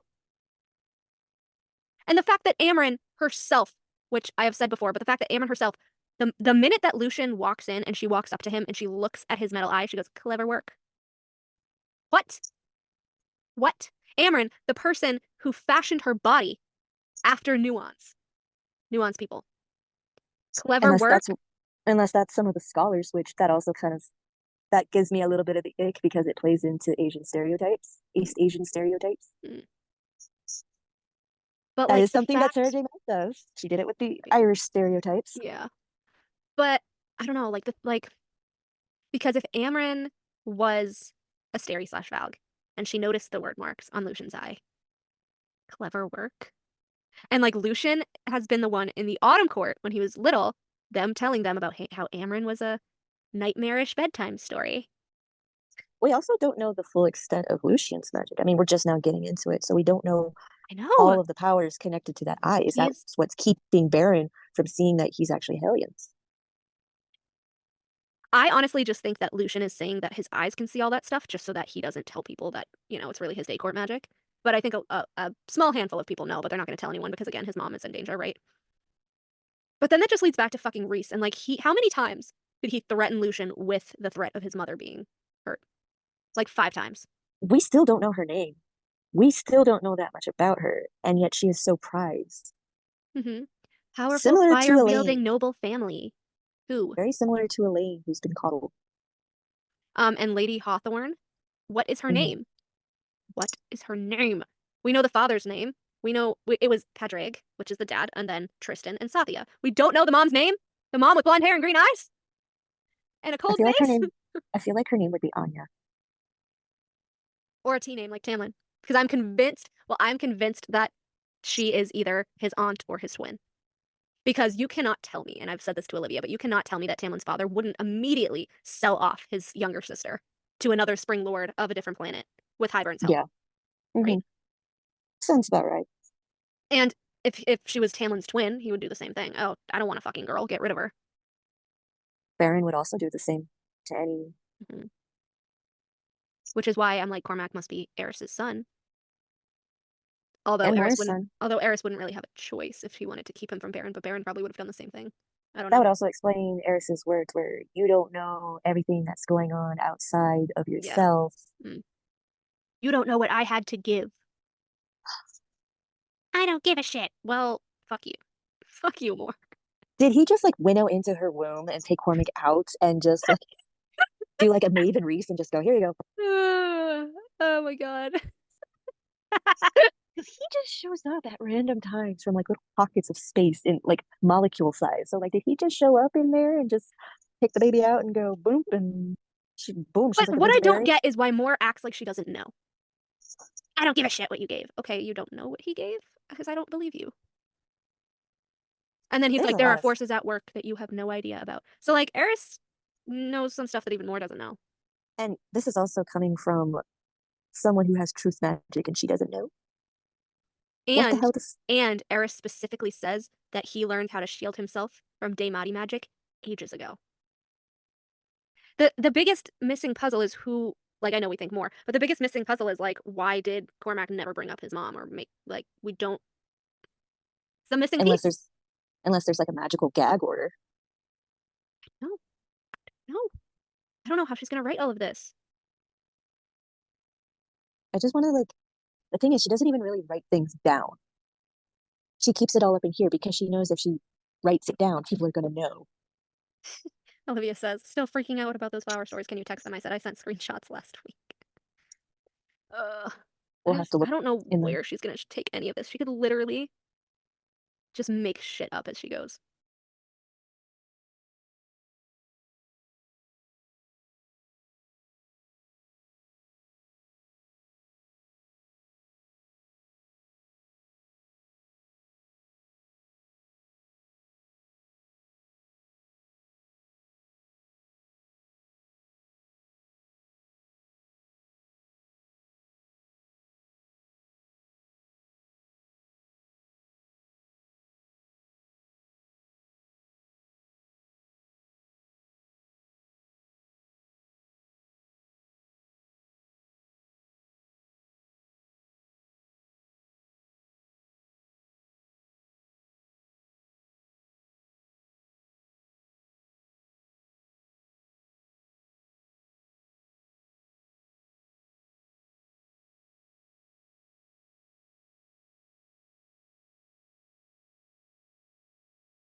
why Amryn and Moore got into that big fight?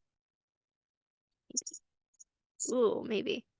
How long has Amryn known Reese's family? That's what I want to fucking know. Specifically his family. Well, his DNA can open up the doors in the prison. She was in the prison. But she escaped it by binding herself, which is weird in and of itself. She said she made her body, but then she like bound herself in it. It's so weird. But that's what Maeve did. Yeah. Literally what Maeve did. I feel like Oh. Lanthus could have done that, but didn't know how. Amryn figured it out first, I guess. Hmm. I don't I don't know. Because we said how, or I said how, like, I thought Amryn just like actually jumped into someone's body and then fed on their soul, and her name was Amryn, and that's why she uses the name Amryn. But like, I don't think anyone would really have access to the prison. Yeah, other than the Night Court family. Maybe one of the Night Court people brought somebody for her to bind herself in. Who knows? Maybe that's a big betrayal. I don't know. Hmm. Pretty interesting. Azriel has access to the prison by himself too, and I was so happy when I caught that. Is that because he has the DNA? Because Reese says it's keyed to my blood, my family's blood. But then Azriel's like, I can just go. They know what I am. A fucking starborn heir. Because he can get in without Reese, apparently. Yeah. And so when I did my last reread after I read Hofast, I was like, oh, he can get in by himself. What? And then I go, as knew he was a starborn heir. Let's be real. Is that why his brothers tried to burn him? It's because they thought he was a demon. Or they just knew that he was more powerful than them because he's starborn and a shadow singer at the same time. He has so much in common with Lucien. It's nuts. I know. Oh wow. Because That's Lucien's another brothers tried reason to. why the 180 in Akafast and Akasif is wild. Oh, you can make Because it he was go civil with away. Lucien. They were working together all throughout Akawar. I wouldn't say they were You're friends, but they were acquaintances and they worked together. They were cordial. Yeah. They were cordial. They worked together on shit, on spy shit. I think because he grew attached to Elaine, and Moore already is one that got away. We don't, you know. But like, why would you even Az? I don't know. Poor Az. I just need him to know that Gwen's his mate so fucking badly. So fucking badly. I think Clotho will make it happen. The one thing Something Clotho tells is me. good for is like, sorry. Other than the sass. Other than the sass and her diabolical plans to get the Starborn into their planet. I had this. Because again, she picked out the songs below level 7. After Gwen's like, we don't go below level 7. Well, apparently Clotho does. It's in the old Fae language. Yeah, which just happened to lure Nesta to the harp. When you sang it, Gwen. So Clotho knows all this shit about everybody. And I feel like her and Jurian are the most looked over people in this series that are suspicious. Oh, yeah. And Meryl, obviously, but Meryl's connected to Clotho, so they kind of go hand in hand. Striga is also suspicious. Like, I know she's dead, but like... Yeah. That's what I mean. Like, she's never going to go into anyone that she killed. That's why I'm pissed that she killed the astronomer. I'm pissed that she killed the Underking and Jessica without telling us what Jessica's real fucking name was. And then there's like all these people that aren't named, and then in Tog it's like, nameless is my price. So it's like, what is going on, Sarah? Is this all on purpose? Do you have a diabolical plan, or are you just riding by the seat of your pants and writing whatever the fuck comes to you in the moment? From what I understand, she's a pantser. She writes on the seat of her pants. She gets up early in the morning, like 5 o'clock, and just starts writing. And she's like, oh, we'll try this. Oh, we'll try this. Oh, we'll try this. Oh, I have this idea. And, like, she's a pantser. I should not say shit because I am also a pantser. I'm a But plancer. I want to be a planner. I just physically cannot waste my time planning. See, I plot and plan, and then it goes sideways. Yeah, that's why I'm like, it's useless because I'm going to think of something better in the middle and change it anyway. I'm both. I'm a plancer. I plant things. Planter. I'm Elaine. I plant. That's another thing that annoys me. I have fucking like 8 fanfics that I'm working on. Mostly ignoring, but working on. And then I have my book. And like, I want to just get my book done, but then also I'm like, if I don't update my fanfics in months, people are going to get mad. So I feel that about my main book and then my other side projects. I can never make a decision and then it just ends up procrastinating. I just end up fucking scrolling Instagram and doing nothing. I know the feeling. I am almost done with chapter 5 of the Nyx and Rosie fic though. That would be cute. Because everyone was excited about that one and it's been like 2 months and I'm like, I still like the idea that like Tamlin and Little Nyx are besties. Someone actually added to that. Someone added to that theory and it was actually really cute, which it crossed my mind, but I didn't really like it crossed my mind, but then I was like busy at work, so then I forgot immediately. And then someone commented it and I was like, oh, you too. And so they said, what if the reason Nyx keeps winnowing to spring is because he can sense that his mate is there because Briar's pregnant? Oh man. Like, what And if he little can't keep Nyx her could sense that, like, and they're just besties because Yeah. they're babies. yeah. That'd be But it's like cute. a little, like, it's like a thing where, like, he's drawn to the spring court. And they're like, I'm gonna like friends cry. instead of enemy. Well, friends instead of enemies, frenemies, because obviously their families don't, you know. The But Romeo and Juliet. yeah, which mirrors Tamlin and Lauren, which is why he would understand. That's how I'm writing my fic. But actually, in my fic, they have been kept away from each other their whole lives, and basically taught to hate each other. And but Nyx is having a hard time, my boy. My boy's having a hard time. You know what I still mean? like Invisible Nyx. Hard Uh, time. Really? He's like 20 and she's like, or he's like 21 and she's like 19, I think, in my fic. So That's appropriate. I actually have a line where, like, was it Tarquin or Cressida? I forget who says it, but they get brought in because they like destroyed stuff or whatever fighting, and they're like, now I get why Feyre acted the way she did. It had to be the age. She reminds me of my younger self when I was 18. And it's like, this Ooh. is still a child. She does not need to be a leader. I know. Oh, that idea was Aelin was different. Okay, she was at least groomed somewhat to be a leader. Feyre just learned how to fucking read the read. alphabet. Okay, she just started. She's not at the level that Nesta is, where they can read smut books. Okay, And it was she like just started. it was just so weird that she could get one over on everybody. Like, I get that she's Daemati, and I get that that's like a rare power, and they don't really know how to combat it, but she acts like she's so smart in her spying and shit, and it's like, you literally just use your powers. That's it. You use your powers. Without the powers, You were nothing. Sorry, and she actually says that, which I loved, when they're fleeing and she has no power left from the Faevane, and she's like, I realized that I had been using it as a crutch, and like now I feel like I'm empty, like I can't do anything. I'm like, yeah. Literally half of the conversations you have with your mate is mind to mind. That is not normal. Yeah. I hate that so much. Because they act like, well, Tamlin could have done this, and Tamlin should have known this. But like, last time I checked, Rhys only knew this shit because he was in her head. Like, that's why he knew exactly what she wanted him to say and to do and to act like. like And Tamlin how didn't. how did she not go into Rhys's mind to find out why he was acting weird and not saying anything about the weirdness of the pregnancy? Like, how did she not think that? Oh, the bubble was a compromise. I bet it was. I bet. Mm. What was the non-compromise is what I want to know. If the fucking skin bubble was a compromise. Oh, she said, like, he was never going to let me out of the house. Oh, what? I'm sorry? That one just shocked me. I'm just like, This was the compromise? I'm like, Are you're you blaming. kidding me? I'm like, you're The blaming. audacity. And then them locking Nesta in a fucking house. Are you kidding me? And treating Elaine like she's fragile. I did love how they're fighting about letting Elaine Elaine scry or whatever, or the sisters go to the wall or whatever. And Feyre's like, they're not doing it. It's too dangerous. And then Amber's like, you sound exactly like Tamlin. I love that. I thought it was Loved great. that. And Moore was Oh. so pissed. Another male I would never forgive. Shut the fuck up, Moore. What are you doing to people?